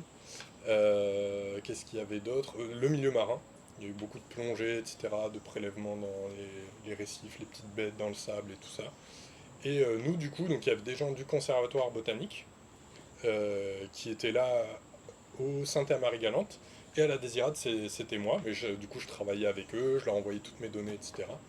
Et donc, on était là pour ben, appuyer ces chercheurs sur le terrain. C'est-à-dire qu'eux, ils viennent, ils vont oui, trouver une bestiole, ils vont trouver un escargot. oui. Mais du coup, Ils ont besoin d'infos, ils ont voilà, c'est besoin ça. d'aide. Ouais, C'est quoi la plante sur laquelle elle c'est est? ça. Ah, je l'ai vue en train de butiner cette fleur. C'est quoi cette fleur? Je vois. Donc, on était là pour leur aider à décrire les habitats et que Oui. eux puissent faire justement des connexions et mieux comprendre l'écologie Mhm. des espèces qu'ils trouvaient, etc. Ah, et les champignons aussi. Il y D'accord, avait les champignons dans cette mission. d'accord. Voilà. Et donc, tout ça pour dire que lors de cette mission, bah, j'ai été à des endroits de la Désirade où j'avais jamais été auparavant. Un peu sur des falaises, à crapahuter dans des endroits improbables. Et du coup, ouais, j'ai vu enfin, voilà, des plantes que j'avais jamais vues d'une part, des points de vue incroyables auxquels j'avais pas eu accès jusqu'à présent. Et ouais, j'ai une nouvelle fois eu l'impression de découvrir à la Désirade. Je me suis dit, mais en fait, je connais pas cette île, elle est magnifique. Donc même sur voilà, un petit caillou à l'échelle du globe quoi, qu'est la Désirade, ben, quand j'y retourne, je retrouve des choses nouvelles. Donc voilà. C'est là qu'on a installé un paquet d'éoliennes, si j'ai souvenir. Oui, il y en a quelques-unes. Ouais. Il y a D'accord. deux Ton avis là-dessus? sur les éoliennes. Ouais. Alors, Ton avis sur les éoliennes à la DGA? Juste comme ça. Qu'est-ce que ça t'évoque, tu me dis, ces éoliennes, ouais, et qu'est-ce ouais. que tu vois le lien avec ton travail de naturaliste et d'écologue en Mhm. fait? Bah, donc l'autre, enfin, on va dire souci, c'est que quand c'est pas justement sur des zones agricoles, parfois ces projets veulent être faits sur des milieux naturels. Hmm. Et notamment bah, à la Désirade, ben, ça a été le cas, puisque ces éoliennes, elles sont sur le plateau. On a une forêt sèche qui est assez exceptionnelle. Et donc ben, nécessairement, il y a plusieurs dizaines centaines de mètres carrés de C'est ça, forêt qui ont été bien sûr. élagués pour pouvoir mettre ces éoliennes. Il y a des projets qui sont un peu similaires dans toute la zone de Saint-François. Bah, à la Pointe des Châteaux, il y a des éoliennes aussi maintenant. Et voilà, c'est difficile de trouver l'équilibre entre, bah oui, on a ce besoin d'énergie, on a de l'énergie renouvelable qui est disponible, et il faut essayer de faire un peu mieux pour avoir une énergie moins carbonée que d'une centrale à fioul. Mais en même temps, est-ce que raser de la forêt sèche, très riche, qui est là depuis avant nous, enfin voilà, qui a toujours été là, pour faire de l'électricité, ou de la terre qui pourrait nourrir les gens, à un moment, il faut faire des choix, quoi. Et après, on ne peut pas évoluer sans faire de sacrifices, donc pourquoi ne pas choisir l'endroit le moins pire pour essayer de placer des choses comme ça. Et donc, où est-ce qu'on met notre bon sens, en fait? Bien sûr. Mais voilà, mais je ne suis pas anti-éolienne ou quoi que ce soit, c'est juste, voilà, je pense que c'est des discussions et des compromis à faire. Et sauf que malheureusement, de nos jours, le compromis, il est trop souvent au détriment de la nature et du coup de nous-mêmes. Bien sûr, absolument. Donc, voilà. C'est un sujet très complexe. Comment tu fais pour sensibiliser un peu les gens de la ville à l'environnement? Mais c'est un peu le même problème que tout à l'heure, ou en tout cas du projet que j'ai par rapport au jardin, tu sais, de remettre du sauvage dans les jardins. Oui. Ça va aussi avec faire aller les gens dans le sauvage, tu vois, les échanges, il faut qu'ils aillent dans les deux sens. Bah là, c'est un peu pareil, ce serait de faire comprendre aux gens, vous vivez dans la ville qui est un milieu complètement anthropique, c'est-à-dire créé par l'humain de toutes pièces. C'est purement humain, mais que pour que ce système purement humain fonctionne, il faut de la nature. Absolument. C'est-à-dire qu'une ville ne peut pas fonctionner s'il n'y a pas autour d'elle des champs, une rivière qui passe dans le milieu. Tout ce qui va être consommé à l'intérieur de la ville vient de l'extérieur de la ville. Donc nécessairement, la ville est connectée à la nature qui l'entoure. Sinon, enfin, je veux dire, on ne crée pas encore de nourriture dans une usine, enfin, je sais pas comment dire. Enfin, si, mais on prend une matière première végétale ou animale, de la viande, de la farine, que sais-je, qu'on va transformer dans une usine. Mais tout ce qui va être consommé dans une ville vient de la nature. Donc déjà, ce premier lien, c'est-à-dire quand vous allez au supermarché et que vous prenez votre boîte d'œufs, vos tomates ou votre plat de hachis parmentier surgelé, euh, il vient de l'extérieur et il a été... C'est le soleil et la terre qui l'ont créé à la base, quoi. Donc ça, c'est la première chose. La deuxième chose, c'est l'air que vous respirez dans la ville, il vient aussi de l'extérieur. Il n'y a pas un dôme autour de la ville qui... Voilà. Et si l'air est respirable dans les villes, c'est parce qu'il y a la nature autour et que du coup cet air il va être changé, que les pollutions vont être chassées, qu'il va y avoir du vent et que ça permet de pouvoir continuer de respirer à peu près sainement, même dans les grosses villes. Et c'est d'ailleurs un problème dans les trop grosses villes. Alors on n'a pas trop ça en France parce qu'on a des villes, on va dire, qui sont de taille assez réduite comparé à d'autres Oui, y a pas de villes du mégapole monde. encore. Voilà. Mais quand on va en Asie, qu'on est dans des villes comme Bangkok ou des choses comme ça, ou aux États-Unis, j'imagine New York, j'y suis jamais allé, mais j'imagine. Mexico, Voilà, Pékin. tellement énorme. Là, pour Tokyo. le coup, la nature est tellement loin de la ville que l'air dans la ville reste pollué. Il n'y a pas suffisamment de force extérieure pour nettoyer, quoi. C'est ce qu'on appelle un smog. Oui, c'est ça. Quand ça reste, ça stagne. Parce que justement, il n'y a pas suffisamment cette nature autour pour épurer, on va dire. Ouais, purifier en fait. Même. C'est ça. Et donc, ce que je dirais, donc c'est ça déjà, c'est que même si on a la sensation de vivre à part dans un milieu urbain déconnecté de la nature, il ne l'est pas du tout. Il est même totalement dépendant de la nature. Il ne pourrait pas fonctionner sans la nature à côté. Et ensuite, c'est que moi, je comprends totalement qu'on n'est pas tous faits pour vivre justement de manière un peu roots. On n'est pas tous faits pour vivre à la campagne. On n'est pas tous. Il y a des gens qui aiment la ville et je peux comprendre pourquoi. Il y a tous les services à disposition. Il n'y a pas besoin de la voiture. On peut tout faire à pied. Il y a des choses super en ville aussi, quoi. Je crache pas du tout sur ça, bien au contraire. Mais c'est de dire à ces gens, on peut faire le choix de vivre en ville, mais de quand même mettre de la nature dans son quotidien. Il n'y a rien empêche les gens d'avoir des plantes d'intérieur, des plantes sur le balcon, des plantes à fleurs qui vont amener justement des papillons, des abeilles dans la ville. Et en fait, on peut aussi créer des villes qui soient moins justement séparées de la nature, mais encore une fois, mettre de la nature dans la ville, et aussi inciter les gens qui vivent en ville à aller dans la nature. En fait, il faut reconnecter tout ça. C'est-à-dire qu'on a créé un monde où on a cru qu'il y a le monde des humains, contrôlé, créé de toutes pièces qu'on maîtrise, voilà, ça c'est humain, et la nature un peu incontrôlable à côté. Et entre les deux, l'agriculture. qui est un milieu naturel mais transformé pour servir le monde des humains. Exactement. Et en fait, ces trois zones-là, il faut briser les murs en fait. Ouais. Il faut mettre de la nature sauvage entre les cultures, il faut mettre de la nature sauvage dans les villes, et il faut que les gens dans la ville aillent voir des champs, aillent voir des exploitations, de la permaculture, etc., aillent dans la forêt, et que tout le monde se relie les uns aux autres et à cet environnement, et ne pas justement continuer cette séparation. C'est-à-dire que si on continue, on va dire, sur ce mode de vie occidentalo-capitaliste, on va dire, tel qu'il est aujourd'hui, ben on va arriver à ça. C'est-à-dire trois zones, des zones naturelles qu'on ne touche pas, les parcs nationaux, les zones agricoles qui nourrissent les villes, et les villes. Mais c'est Et pas... la nature sera divisée en trois. Ouais. Mais c'est Mais pas c'est ça pas la la vie. vie, non, c'est La pas ça. vie, c'est de la diversité. Très bien. Pour moi, il faut qu'il y ait Très de chacun dans Absolument. chacun. Oui. Il faut mettre de l'humain dans la nature et remettre de la nature dans notre monde urbanisé. C'est qu'en un mot, pour reprendre le mot que tu disais, la connexion, ouais, c'est qu'au final, reconstruire des ponts. C'est ça. Bien sûr. Il faut tout relier et pas. C'est pas. Voilà. C'est pas, je sais plus qui a dit cette expression et je vais mal la dire, mais en gros, il faut choisir. On a des pierres, est-ce qu'on fait un mur ou un pont quoi. Il faut faire des ponts aujourd'hui. Bien sûr, absolument.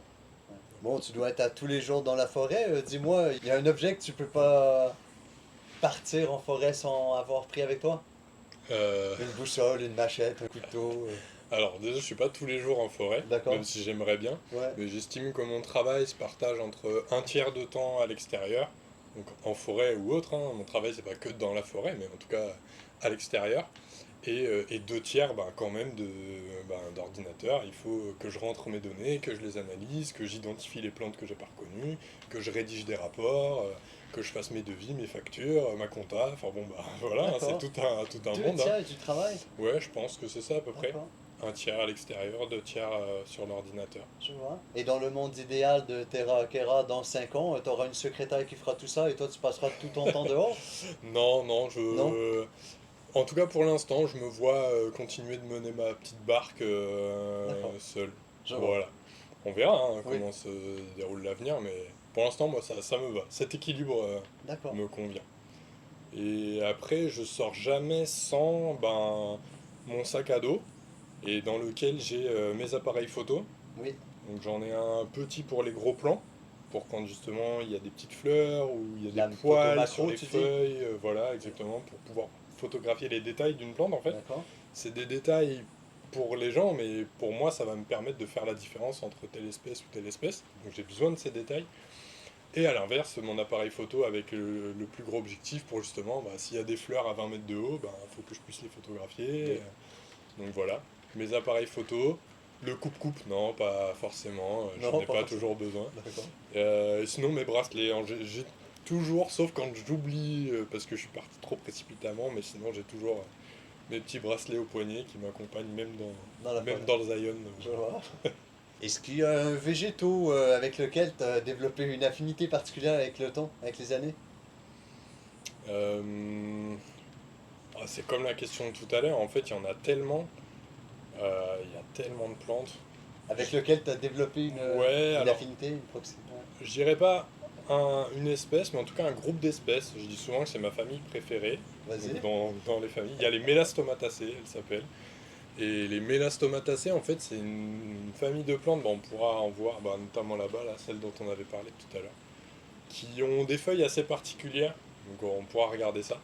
Et j'avais jamais vu ça avant d'arriver en Guadeloupe. Et c'est vraiment ici que j'ai vu ces feuilles et cette famille. Et en fait, elle est caractérisée par ces feuilles-là particulières, on regardera. Et je les adore du coup. Je sais pas, il y a un truc, les Mélastomatacées, c'est un peu. C'est ma petite famille préférée. Et en plus, elles se ressemblent beaucoup en général. Donc elles sont assez dures à séparer les unes des autres. En tout D'accord. cas, quand il n'y a pas de fleurs et de fruits. Et donc ça m'a un petit Un challenge. petit challenge. Quoi, Je voilà. vois. Donc quand j'en vois, je dis, ah, celle-ci, voilà. Ouais, Les mélastos, c'est mon. Il y a un petit truc entre nous. d'accord. Est-ce que tu dirais que c'est indigène ou que c'est Alors, exotique? dans les Mélastomatacées, c'est une famille où il y a beaucoup d'espèces indigènes en Guadeloupe. D'accord. Je sais même pas le nombre exact, mais je dirais une trentaine peut-être. Quelque chose comme ça. Une trentaine d'espèces indigènes, donc on va trouver presque du bord de mer au sommet de la Soufrière. Donc c'est une famille avec des espèces qui ont su s'adapter à tous les milieux que connaît la Guadeloupe, ou presque. Et il y a quand même quelques espèces exotiques, et notamment une espèce que les gens connaissent en général, c'est le néflier du Mexique. Ah Que oui, ça fait un petit fruit super bon, exact. super bon, Ouais. délicieux. Ouais. Ouais, néflier du Mexique. Donc c'est exotique, c'est comestible, incroyable. Et ça, c'est une mélastomataceae. Mais sinon, d'autres espèces qui sont sauvages et qui sont, ouais, elles sont très très belles. Et des espèces dangereuses, on a ici. Alors, on n'a pas d'espèces dangereuses au sens, comment dire. Enfin, quoique, on en a. Tu vois, on parlait tout à l'heure du sablier. Tu me disais, ah Oui. ouais, on a découpé ça. Et Alors oui, la on avait eu. poussière, etc., c'est Ouais, irritant et tout ouais. ça. Alors il y a des espèces, donc comme le sablier ou le mançonnier, qui ont du latex qui est irritant. D'accord, d'accord. Donc c'est dangereux dans le sens où, bah oui, si ça nous tombe sur la peau, Ouais. ça brûle, etc. Donc faut faire attention aux enfants, les yeux, faut bien sûr pas en manger. Mhm. Mais sinon, bon, c'est pas dangereux en tant que tel. Je veux dire, la plante D'accord. va pas nous attaquer. Mais non, en Guadeloupe, on a la chance d'avoir des plantes qui vont voilà, être irritantes, ou qui vont piquer ou gratter, Ouais. mais on n'a rien de vraiment mortel, on va dire. Mortel, Voilà. d'accord. Après, c'est comme tout, hein, il y a certaines plantes, il me semble que c'est le moringa, si je dis pas de bêtises. C'est une plante où il y a beaucoup de vertus, Oui, beaucoup. avec les feuilles, les fruits, Bien sûr. etc. Mais par contre, les graines, si on en consomme en trop grande quantité, bah, en fait, ça devient néfaste pour la santé. Alors oui, il faut en consommer juste une, mais Voilà. c'est vrai que ouais, trop. Pareil, je crois que c'est les racines aussi qui sont toxiques. D'accord, Il me semble, j'ai pas envie de dire de bêtises, donc voilà. d'accord. Mais en tout cas, pour les graines, c'est sûr. Donc après, en fait, c'est comme tout, c'est une question de proportion. Bien C'est-à-dire sûr. qu'une plante peut te soigner Oui, avec 2 feuilles et te tuer avec 100 feuilles. c'est ça. Voilà. Ouais. Mais c'est une question de dosage. Mais non, on n'a pas vraiment de plantes Dangereuse à proprement dangereuses. dire. À part Voilà. le mentionnier, le sablier peut-être. Voilà, c'est ça. Mais c'est irritant, faut faire attention, mais D'accord. c'est pas, c'est pas mortel. Non, non. Voilà. Est-ce qu'on a déjà essayé de te dire ou te convaincre que les plantes ressentaient quelque chose? Ou toi, est-ce que tu as déjà essayé de dire ou de convaincre quelqu'un que les plantes ressentaient quelque chose? Alors, Et quel est ton avis là-dessus? personne n'a besoin de me convaincre puisque j'en suis déjà Tu es déjà convaincu. convaincu que les plantes ressentent quelque Bien chose? sûr. Je pense, alors, après là c'est pareil, on sort, on va dire, des sciences, quoique dans une certaine mesure, pas forcément. Alors déjà, il y a des plantes qui ressentent le toucher. Ici en Guadeloupe, il y a la plante qu'on appelle marionte, Oui, exact. et il y a la petite comptine que je ne vais pas chanter, mais voilà. Et effectivement, quand on touche les feuilles, elles se Rétracte. referment, elles se rétractent. Ça, la première fois que j'ai vu Oui. ça, mais Ouais. mon cerveau a, Hein, a explosé. Je me suis dit, mais c'est incroyable. Il y a ça. Là aussi, scientifiquement, il y a la science qui a démontré que les plantes réagissaient à des sons. bien sûr. Donc certains sons, enfin voilà, ça provoquait des choses. Alors je sais pas, c'est d'ordre chimique ou etc. Mais voilà. Mais en tout cas, oui, les plantes ressentent. Ben voilà, s'il y a de la lumière, s'il n'y en a pas, il fait jour, il fait nuit, il pleut, la température. Enfin, elles ont tout un tas de capteurs, la gravité. Enfin voilà, on voit bien que quand une plante tombe, bon, ben, elle va aller rechercher la lumière. Elle a compris qu'elle était penchée, qu'elle était plus droite. Elle va essayer de se redresser. Donc elles ont tout un tas de capteurs et de sens différents des nôtres, mais qui leur permettent d'évoluer dans leur milieu. Mais après, au-delà de ça, moi je suis convaincu qu'elles ressentent aussi je sais pas comment dire, on va dire les énergies au sens large. C'est-à-dire que une plante que tu vas voir, à chaque fois que tu la vois, tu lui mets un coup de machette Bien sûr. parce que c'est une plante qui te gêne ou Oui. machin. Je pense qu'elle ressent qu'il y a un désamour envers Bien elle, sûr, tu vois. absolument. Alors que une plante, à chaque fois que tu passes, tu Oui, lui dis un petit mot, c'est tu ça. caresses ses feuilles, tu lui dis ah elles sont belles tes Ouais. fleurs, ou tu lui parles, même des fois c'est inconscient, on se rend pas Oui, compte qu'on parle à nos plantes, ou voilà. Et ben moi, je suis convaincu que la plante elle ressent cette énergie et cet amour qu'on lui donne et que ça la. Bah, on est forcément plus content d'être aimé absolument. que Que d'être détesté ignoré? ou d'être ignoré, Ouais, exactement. ouais. Et après, bon là peut-être que j'extrapole un peu, mais oui, moi quand je vais dans mon jardin, là, j'étais parti pendant plusieurs semaines, je suis revenu, c'était le Zion avec des Bien épineux sûr. de 2 mètres, Oui. bon bref, donc j'ai dû me débattre avec tout ça, mais là je l'ai remis bien propre, j'ai voilà, enlevé les lianes sur mes plantes et tout ça, et je suis convaincu que elles sont contentes de savoir que je suis revenu, et que voilà, elles vont se remettre à pousser, bon, d'une part parce qu'elles sont plus gênées par d'autres plantes qui les gênaient, mais aussi parce qu'elles ressentent que, je sais pas, leur je sais pas si je me vois comme un compagnon ou un gardien, je sais pas, et là, et voilà qu'on va recommencer nos échanges. Ouais. Voilà. Parce que c'est notre rôle. Tu me suis, elles ont leur vie, elles ont leur rôle, mais nous, on a un rôle à jouer avec elles. Très bien. Ben, c'est ça, pour moi en tout cas, pour la nature, ce que j'ai la sensation, et je pense que les gens ont oublié, on est justement dans une époque, si on revient un peu à ce qu'on disait tout à l'heure, où on a tendance à exploiter. C'est-à-dire qu'on prend la nature comme des ressources qui sont là à notre disposition gratuitement, et on prélève sans dire merci, sans demander, sans dire merci, tu vois. Déjà, je pense qu'il faudrait au moins faire ça. Mais au-delà de ça, on s'est transformé en pilleur de notre milieu de vie, au lieu d'en être les protecteurs et les gardiens. C'est-à-dire que tout ça, c'est une chance d'évoluer avec ça. Ouais, je te dis ça, il y a un petit colibri qui vient, un foufou qui butine la zeptention là. Et ben, ce petit colibri, cette zeptention, on est censé en prendre soin, tu vois. Parce qu'il nous apporte des choses. Lui, il vient polliniser, il vient prendre sa nourriture. Cette plante, elle nous produit de l'oxygène, elle peut nous soigner certains maux. On doit protéger ça, on ne doit pas l'exploiter. Et en fait, c'est pareil pour ce qui est sauvage. Et c'est pour ça que j'ai aussi envie, je reviens aux mêmes choses, de refaire le lien avec ce qui est sauvage et le monde humain. C'est qu'on a tendance à aimer et à protéger ce qu'on connaît. Oui. Et à ignorer, voire rejeter ce qu'on ne connaît pas. Exactement. Et justement, s'il y a plus d'échanges, ben, nécessairement une plante qu'on reconnaît dans la nature, qu'on est capable de nommer, ou en tout cas de dire « Ah, mais je me souviens, j'ai fait une sortie avec Mike, et il m'a dit que c'était ça, ou que ça servait à ça, même si on ne se souvient plus du nom, mais qu'il y a un truc. » Bah, si demain, il y a un projet que quelqu'un veut venir couper cet arbre-là, bah, cette personne, elle va s'y opposer. Et ça va aller dans le bon sens. Alors que si tout le monde s'en fout parce que personne ne connaît cette plante, on va la couper dans l'indifférence la plus totale, tu vois.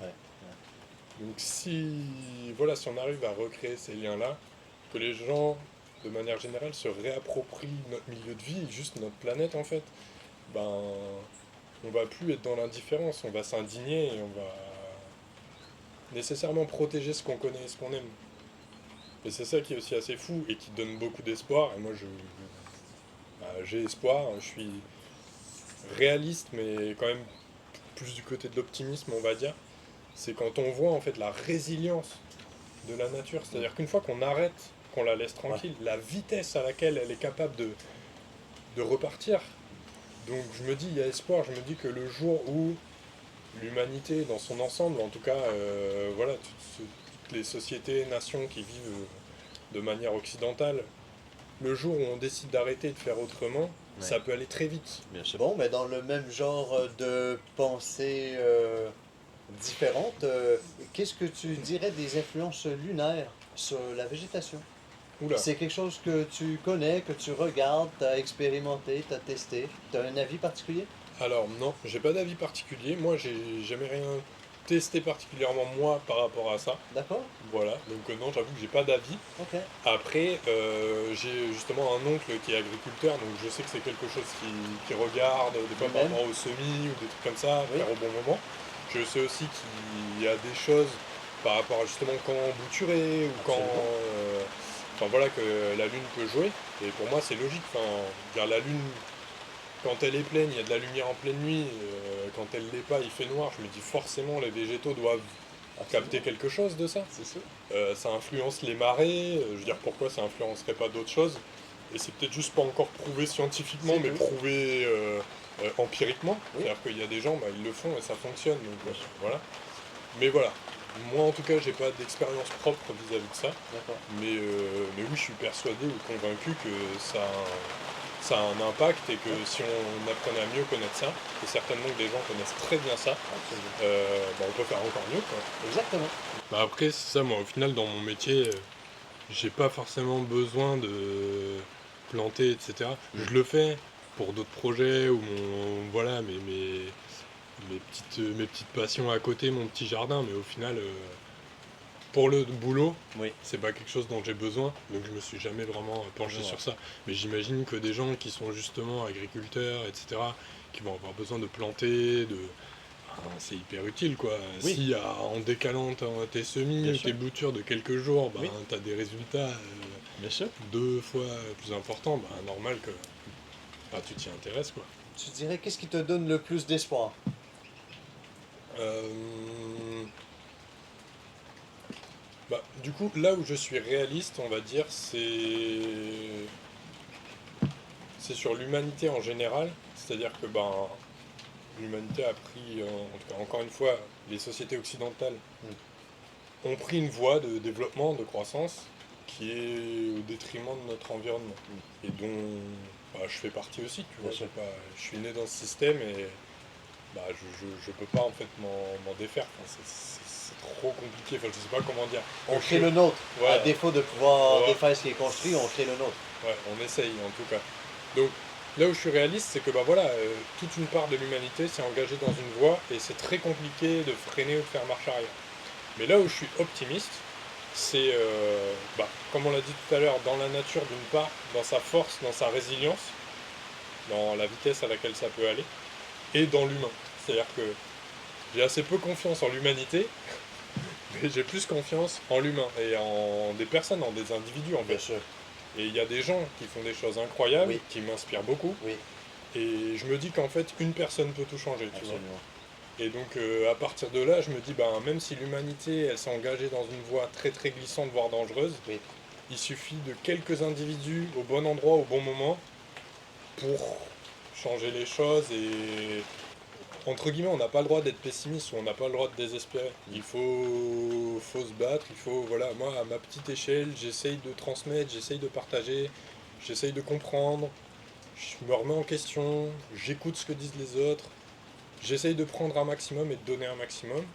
Et je me dis, si tout le monde fait sa part, peut-être qu'on peut y arriver, quoi. Ouais. Donc voilà, c'est pour ça, réaliste sur l'humanité, mais Oui. optimiste dans les individus. Et je suis convaincu qu'il y a des gens qui ont de quoi faire changer les choses, changer les mentalités. Et ouais, donc je suis optimiste dans les gens. Ben, qu'on remette l'humain au centre de l'équation et peut-être qu'on aura un meilleur résultat, quoi. Et en fait, c'est ça, et remettre l'humain au centre de l'équation, c'est remettre notre milieu de vie au centre de l'équation. Bien sûr. Encore une fois, c'est arrêter cette dichotomie humain-nature. Exact. On est naturel, on est un Oui. être vivant, on a besoin de tout ça.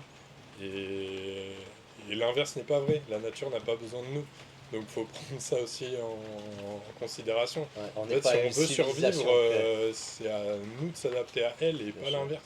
Bien sûr. Alors, pas de regret d'avoir eu le courage de lancer ton entreprise et de finalement devenir naturaliste. Et si tu avais un conseil à donner à un jeune de ton âge, tu lui dirais pareil, Ah ben oui, lance-toi, faut pas que aies peur, fais ce que tu as envie, ouais, c'est ça. et le reste viendra.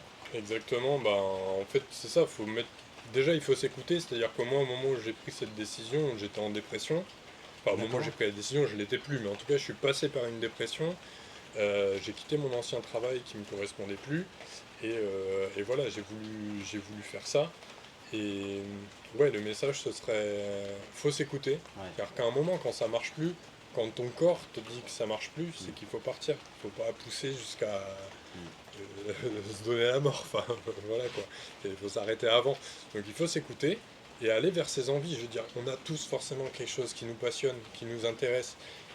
On a tous des rêves ou des trucs cachés qu'on n'ose pas faire. Mais en fait, c'est ça la vie. C'est Bien ce sûr. truc-là. C'est ce truc, cette petite voix qui te dit ah, je ferais bien ça, mais non, quand même, non, mais c'est trop compliqué. Non, mais non. Mais si, Oui. c'est cette voix-là qu'il faut écouter. C'est ça la voix de ce qu'on a à l'intérieur de nous, de ce pourquoi on est fait. Donc il faut Et s'écouter. c'est cette voie-là qui s'appellera regret dans quelques années. Exactement, de ne pas l'avoir écouté au bon moment, quand elle s'exprime, il C'est ça. faut saisir le truc. Mais après, il faut aussi être conscient que ça peut prendre du temps, ça peut être dur, il y aura des obstacles, il y a des choses qui vont s'opposer, il y a des gens qui vont s'opposer, mais à côté de ça, il y a aussi des gens qui vont nous aider, il y a des choses qui vont se mettre en place, des opportunités qui vont se créer, il faut savoir les saisir. Donc voilà, il ne faut pas croire que juste prendre la décision, ça suffit. Ça, faut mettre les choses en place, il faut être conscient que ça peut être dur, que ça peut demander du temps, du travail, qu'il peut y avoir des échecs ou des déceptions, mais ça permet de grandir et de peaufiner le projet en fait, au final. Oui, Et parce même, qu'on l'a jamais vraiment tout compris dès le début. bien sûr, On se lance parce qu'on a cet appel, c'est ça. et après Les choses on... se mettent en place. Ouais, Et forcément, ce ne sera pas exactement comme on l'avait imaginé, parce qu'il y a des choses auxquelles on n'avait pas pensé, ou voilà, on n'avait pas pris en compte certaines contraintes c'est ou ça. quoi. Mais au final, ben, c'est ça, ça va se réajuster et on sera forcément au bon endroit au bon moment si on écoute cette voix, justement. Bien. Donc oui, s'il y a un conseil à donner, c'est il faut s'écouter, il faut foncer, mais en conscience et en intelligence, et pas attendre que tout nous tombe dans les bras. Il va falloir se donner, et aussi ne pas hésiter à aller chercher de la ressource. Il y a des gens, on peut, on a droit, même on doit demander de l'aide. Il y a des gens qui sont passés par des choses. Moi, j'ai demandé conseil à plein d'amis qui avaient eux-mêmes créé leur société, etc. Je suis allé chercher l'information, comment t'as fait. J'ai demandé de l'aide les premiers mois. Je veux pas dire que j'ai harcelé des gens, c'est exagéré, mais en tout cas, ouais, je demandais, ah là, il y a ça, comment t'as fait toi? Ça, je comprends pas. Et en général, les gens C'est sont qu'au final, ravis de filer un coup de main. Enfin, c'est que c'est notre sentiment de se dire ah je me sens seul dans je cette vais gêner, entreprise, je vais j'ose pas déranger, demander. Ouais. etc. Mais non, Mais faut oser quoi. bien sûr. Ouais. Alors, il y a aussi des portes qui vont se fermer, hein. Il y a des gens qui s'en foutent et qui vont nous dire non, qui vont pas nous aider. Mais la plupart des gens sont altruistes et bienveillants et vont dire mais bien sûr, bah tiens, je te file le numéro d'un tel. Ah mais oui, moi j'ai fait comme ça. Bah viens, t'inquiète, on se voit une après-midi, je t'explique. Et voilà, donc on n'est jamais seul. Même si on se lance dans Oui, l'auto-entrepreneuriat, ouais, en fait, c'est une histoire qui peut pas se produire s'il n'y a pas des gens autour. Donc, je vois. C'est que pas hésiter d'aller chercher, développer son réseau, communiquer aussi et partager ce qu'on peut aider et sur quoi on aurait et ce qu'on besoin peut d'aide aussi. prendre, et voilà. Toujours pareil, des échanges. L'autonomie alimentaire en Guadeloupe, c'est pas encore acquis, tu penses que c'est possible? Alors, j'ai pas de calcul permettant de dire si c'est possible ou pas en termes de surface, de population et tout ça. En tout cas, ce qui est clair, c'est qu'il est possible de faire mieux. Ouais, Euh, alors, je vais prendre des exemples. Pareil, là, on est limite, on touche à la politique, etc. Mais quand je vois, bah, tu vois, des immenses champs de bananes ou de cannes, bah, en fait, moi, ça me rend triste. Parce que je me dis, mais la Guadeloupe peut être tellement plus diversifiée que de la banane et de la canne. bien sûr. On en a besoin, hein. Ouais, Il y a des gens qui travaillent là-dedans, c'est de l'économie aussi. On fait du sucre, on fait du rhum, on exporte de la banane et ça profite à certaines personnes. Et bon, bah voilà, ça fait partie aussi de l'économie de l'île bien et de sûr, l'archipel absolument. et c'est ok. Mais je me dis, toutes On ces peut faire mieux. surfaces agricoles, et justement, là encore une fois, il y a des gens qui sont inspirants et qui font de la permaculture, qui font de l'agroforesterie, qui font de la syntropie. Bien sûr. Bon bah toi, tu es un exemple, tu fais des choses sur ton terrain. Alors nous, on fait de la Et polyculture élevage. ok, Ouais, donc c'est ce qui me paraît être le plus cohérent en fait. De la polyculture élevage. un peu tout quoi. Ton rôle à toi, c'est de le créer et de le maintenir en fait. Et c'est pour ça que je trouve que la polyculture élevage, c'est ce qui me paraît être le truc le plus logique en fait à faire. Et c'est ce qu'on fait. Bon bah voilà, encore un quatrième truc. Mais en tout cas, toutes ces méthodes-là de production, bah, bien sûr qu'elles sont cohérentes. C'est plus de diversité, C'est ça. moins d'intrants, moins de mécanique, moins de C'est tout ça. ça. Donc tu respectes mieux ton sol, Ouais. tu laisses la nature, tu lui laisses un rythme. Mais en même temps, ça veut pas dire que tu produis moins ou que tu gagnes On est moins d'accord. d'argent, c'est en cohérence. Ouais. Enfin, On peut faire mieux. voilà, on peut faire mieux. Je sais pas si c'est possible d'atteindre comment dire, L'autonomie l'autonomie alimentaire. alimentaire. Je sais pas si c'est concrètement possible, mais en tout cas, c'est possible de faire mieux et de manger plus local, moins d'intrants. Et voilà, et ça, c'est pareil, c'est bah, justement former les gens, s'ouvrir pardon, à d'autres techniques de production, aller voir ceux qui font différemment, Absolument. pas croire que bah, ma petite monoculture dans mon coin, c'est la seule chose qui marche, et comme on a toujours fait ça, je fais ça. C'est ça. Non, il faut au contraire aller chez le voisin qui, ah bah il a planté ça et ça à côté, pourquoi il fait ça? Faut. Ouais, faut s'ouvrir. On peut faire mieux, ouais. Tu as fait des collaborations intéressantes en Guadeloupe avec des... Alors, bah, avec en tout cas des personnes qui font justement ce type de culture, quoi, on va dire, un peu alternative, quoi, en tout cas, Ouais. qui sont pas dans la monoculture classique. Bah, du coup, bah, je vais citer, hein, mais j'ai été sur un projet avec Résilience 971 à Sainte-Anne, D'accord. Fiona. Et là, on était plusieurs naturalistes à justement avoir fait un peu un inventaire de ce qu'elle avait autour de son terrain, etc. Fait une visite de son terrain, parler des plantes et tout. Ok. Il y a des gens qui sont venus pour les chauves-souris, pour les insectes, enfin voilà. Donc moi, j'ai fait pour les plantes. Oui. Et sinon, là, c'est de manière moins formelle, mais bah, justement à Matouba, pas loin de chez moi. Il y a Fraisias Nature, donc Ulysse et Léo, même s'il est parti depuis, qui font pareil de la syntropie, de la permaculture, etc. à Matouba. Et là, on n'a pas fait d'inventaire ou de quoi de très formel, mais en tout cas, je suis déjà allé plusieurs fois, voilà, on discute, filer des coups de main, etc. D'accord. Puis après, des choses avec le CIRA, donc on a des choses en préparation, rien n'est fait encore, mais voilà, truc plutôt sur le bois là cette fois-ci. D'accord. De la recherche, j'imagine. Ouais, bah c'est plutôt pour voilà, essayer de créer un peu de la production de bois locale, Ok. donc pareil faire des inventaires D'accord. dans des parcelles forestières, voir si c'est des choses qui peuvent être exploitables ou pas, comment gérer ça de manière durable. Je sais qu'il y a des mahoganies Oui. partout, c'est Ouais. des espèces exotiques, ouais. Ouais. Ça vient des grandes Antilles, Amérique centrale. Mhm. Effectivement, il y en a un peu partout, enfin ça fait partie du patrimoine, hein, les gens Ouais. connaissent les mahoganies, hein. Mais effectivement, ça n'a pas été exploité. Ben, j'imagine qu'il y a différentes raisons à ça. Mais au-delà du mahogany, on a des espèces justement indigènes qu'on n'a Mm. pas besoin d'amener d'ailleurs, qui sont de très grande qualité et qu'on pourrait Valoriser exploiter, voilà, sur le encore marché une du fois de bois. manière soutenable, raisonnée, en conscience. Mais en tout cas, il y a des choses qu'on pourrait. Quelques exemples de bois indigènes qui mériteraient notre attention Et ben, par exemple, l'acajou, Oui, l'acajou rouge ou acajou amer. oui, Bah, c'est un arbre de la même famille que le mahogany, c'est donc c'est ça. un bois qui va avoir des particularités similaires au final. Oui. Et ben, ça, c'est un arbre commun qui pousse très vite, ça fait énormément de graines, enfin, c'est facile de mettre ça en culture, quoi, j'ai envie de dire. Et c'est un bois de qualité, quoi. Ouais. Il y a ça, il y a le bois d'Inde aussi. Le D'accord. bois d'Inde, les gens connaissent bien pour la cuisine et tout ça. Le tronc, justement, qui fait ces espèces de Très plaques, voilà, qui est Ouais. très beau, et c'est à ça aussi qu'on le reconnaît. En fait, c'est un bois qui est quasiment imputrescible. En fait, il est rempli d'huiles essentielles. D'accord. Et en fait, c'est un bois qui ne pourrit pas ou presque pas. Il n'est pas attaqué par les termites, il n'est pas attaqué par les champignons, il n'est pas attaqué par tout ça. Donc c'est un bois, Intéressant. tu l'utilises, tu le laisses comme ça, il va mettre des dizaines et des dizaines d'années à pourrir sans traitement, quoi. Il n'y a besoin de D'accord. rien. Il est imputrescible Je naturellement. vois. Voilà. Mais bon, c'est juste deux exemples. Il y a des gens qui sont Oui. voilà, dans le domaine qui pourraient t'en citer des dizaines. J'imagine. Au final, comme on disait, en entreprise, on se sent un peu seul, mais on n'est jamais vraiment seul. Ouais. C'est qu'au final, j'imagine que tu as été aidé là pendant le parcours. Il y a des gens que tu aimerais mettre de l'avant ou remercier. Ouais, bah, je vais pas faire, on va dire, nominatif, les gens s'en reconnaîtront, parce que sinon, j'arrive d'oublier des gens. Mais en tout cas, effectivement, on n'est pas seul. Moi, cette aventure d'indépendant, d'auto-entrepreneur, je peux la vivre parce qu'il y a des gens qui m'épaulent, avec qui on monte des projets, à qui je peux poser des questions. Il y a des naturalistes et des botanistes qui sont bien meilleurs que moi, et des fois, quand je suis bloqué, bah, j'envoie un petit message ou un truc, et voilà, ça m'aide à apprendre aussi. Et eux, de leur côté, ils ont dit on va appeler Mike, là, je suis sûr que lui, il a la réponse. Peut-être.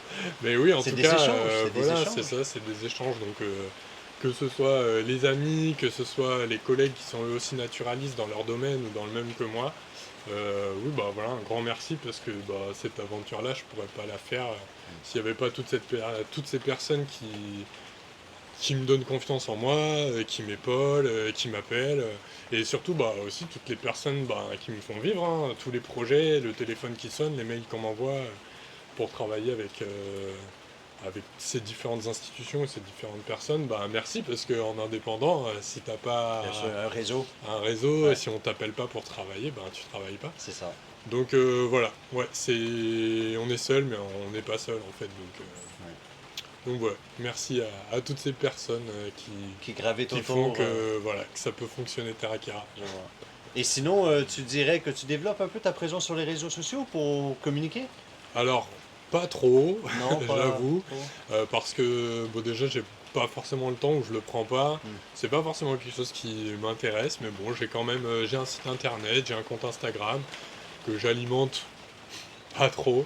D'accord. Mais en tout cas, voilà, si on veut retrouver, voir un peu ce que je fais, c'est possible. Plutôt mon site internet, je mets en général les missions en cours, les missions à venir, les missions passées. Donc ça permet si des gens ne me connaissent pas ou qui veulent faire appel à mes services, Oui, ça permet de savoir ce que je fais, ce que j'ai fait, ce que je suis capable de faire. très bien. Voilà. Le compte Instagram, je l'alimente vraiment au compte-gouttes de temps en temps. C'est D'accord. pas forcément que les plantes. Donc voilà. Les réseaux sociaux, c'est pas forcément le meilleur moyen voilà, mais en tout cas, je suis joignable, il y a mon WhatsApp. Ouais. Et voilà, je suis toujours ouvert à de nouveaux projets, à tester de nouvelles choses, de nouvelles personnes. Donc, Fais un peu tour touristique. non. Non, parce que ça pourrait être une bonne idée. Ouais. Par exemple, tu sais qu'on a des autobus ou des touristes qui cherchent des activités à faire. Le fait que tu puisses mettre tes Rockera de l'avant et communiquer, par exemple, moi je vous offre un groupe de 5, 10, 15, 2, 3, 4 heures à tel endroit ou tel endroit, ça peut être une proposition Ah de ouais. service intéressante. Totalement. Bah moi, voilà, c'est ça. Ce que j'aime, c'est les deux aspects de mon métier, c'est-à-dire à la fois être tout seul dans la forêt D'accord? et être avec un groupe de personnes et échanger et parler. Et c'est vrai que c'est pas un truc que je fais nécessairement, mais effectivement, des choses comme ça, où il y a des groupes de personnes, alors on peut me solliciter, moi ça me... Enfin, j'adore faire ça, quoi. Ok. Voilà. Bon, mais je serai le prochain sur la liste parce qu'on le fera pour nous-mêmes et puis après, je pense pouvoir développer une offre qui permettra aux gens de pouvoir avoir accès à Ce type de service. bien sûr, Ouais, bien bah, avec plaisir. qui permettra une Appelez-moi. déconnexion pour une reconnexion. Ouais, c'est ça, bah très bien. Yes. Ouais, ouais. Bon, mais là-dessus, je sais que tu as une vie quand même bien occupée. Ça a été difficile de trouver le temps nécessaire pour faire l'entrevue aujourd'hui. C'est que je te remercie encore pour ton temps. Je dis merci à toi de m'avoir invité. Ouais, ben merci d'avoir répondu présent. Merci beaucoup. Ouais, merci pour ton temps. Et puis je te souhaite une bonne fin de semaine parce que je sais que les journées sont chargées. Oui, c'est ça, mais bon, bah, c'est aussi ce qu'on aime, hein, donc voilà. On vit pour sa passion, donc c'est bon. Oui, c'est plus pareil, on compte plus ses heures de la même façon. Ouais, c'est ça, même si les journées sont chargées, en fait on s'amuse, donc C'est ça. Un privilège. c'est ça. Et on a les pois bleus, pois papillons ou clitoria, là, dont j'en ai parlé tout à l'heure. Bah vas-y, on t'écoute.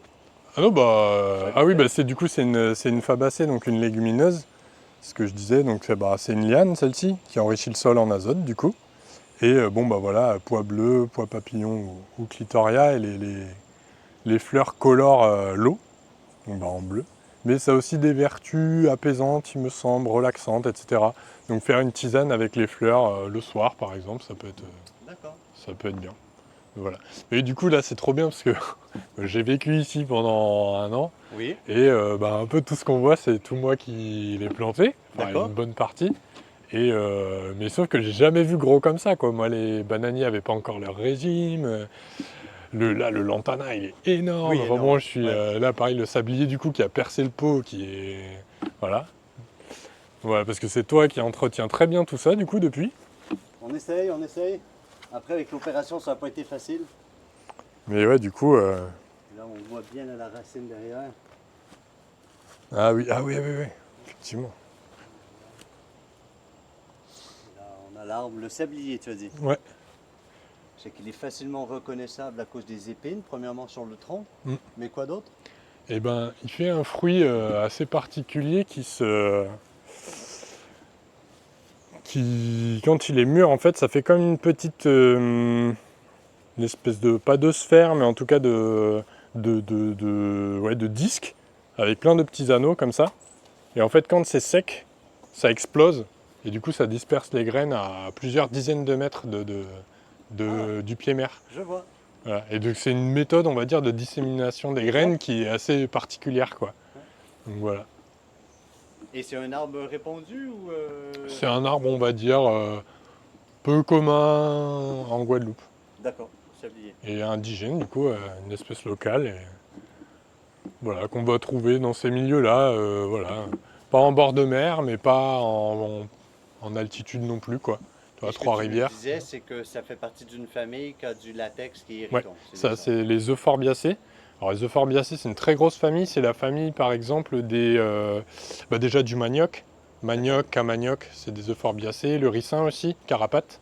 Ok. Mais aussi, qu'est-ce qu'on a d'autre en Euphorbiacées? La couronne du Christ, les fleurs. Oui. C'est une Euphorbiacée aussi. Et c'est pas toutes les espèces, mais certaines, qui ont du latex. Et certaines, il est irritant. Et c'est le cas du coup du sablier et du mançonnier. Je vois. Même famille aussi, non? Ouais, Euphorbiacée aussi le Le mançonnier. Ouais. mançonnier aussi. Ok. Intéressant, merci beaucoup. Ouais. Et en fait, ces zones humides, elles sont hyper importantes pour justement capter les surplus d'eau quand il y a des grosses pluies, etc. Ça évite que des milieux urbains ou des infrastructures soient inondés. Bien sûr. Et puis c'est juste des poules de vie incroyables, quoi. Une mare, tu as plein de poissons, de crevettes, d'insectes.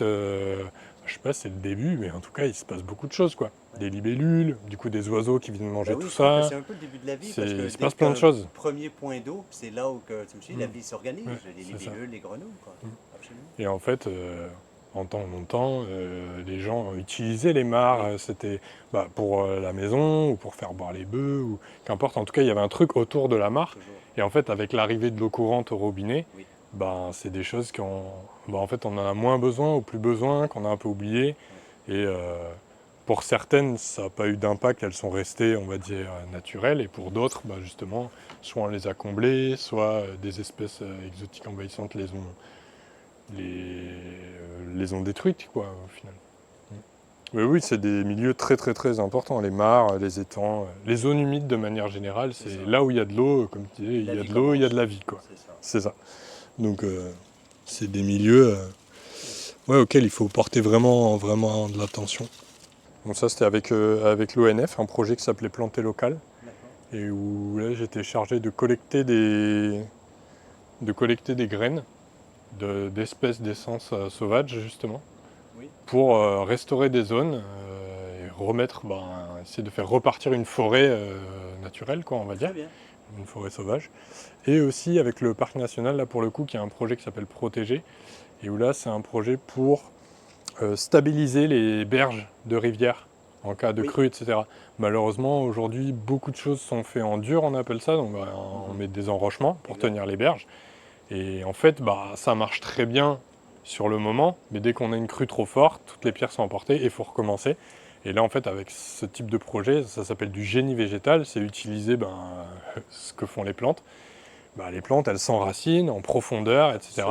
Et quand il y a un événement comme ça, alors certes, ça va un peu bouger, ça va, voilà, mais ensuite, ça repart, c'est résilient, il y a des graines dans le sol, il y a tout un tas de choses, et ça se répare tout seul. Alors qu'un enrochement, si on n'a pas une pelleteuse, il ne se répare pas, quoi. C'est ça. Voilà. De là, l'appellation génie végétal. Voilà, ça veut tout dire. Tu pourrais expliquer le terme pour ceux qui ne connaissent pas ou qui l'entendent pour la première fois? Du coup, le génie végétal? Oui. Donc, le génie végétal, c'est le fait d'utiliser les propriétés des plantes. Donc que ce soit ça, leur système racinaire pour le maintien du sol, ou pour, justement, on parlait d'enrichissement en azote, etc. Oui. Pour une fonction particulière. Et donc là, en l'occurrence, c'est maintenir le sol des berges des rivières. Et en fait, ça, on peut le faire avec des végétaux. On n'a pas besoin de faire un mur en béton, on n'a pas besoin de mettre des pierres, on n'a pas besoin de... Il suffit de préparer son sol, faire une pente, mettre les bonnes espèces au bon endroit, au bon moment de l'année. C'est sûr que si on fait ça la veille d'un cyclone, ça va moins bien marcher. Mais il faut faire ça juste à sortir de saison cyclonique. Et puis là, on sait que les plantes, elles ont 8 mois pour se pousser, s'enraciner, prendre de la force. Et après, elles sont prêtes à faire le job. C'est ça même. Est-ce que tu aurais d'autres exemples de génie végétal rapidement comme ça?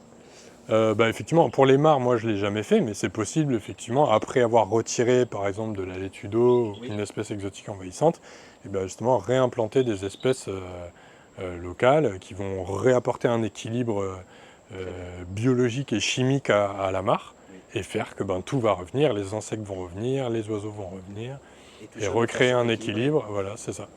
En fait, tout est déjà présent dans l'environnement, c'est juste à nous de le comprendre et de l'utiliser de la bonne manière. Merci beaucoup. De rien. Avec plaisir.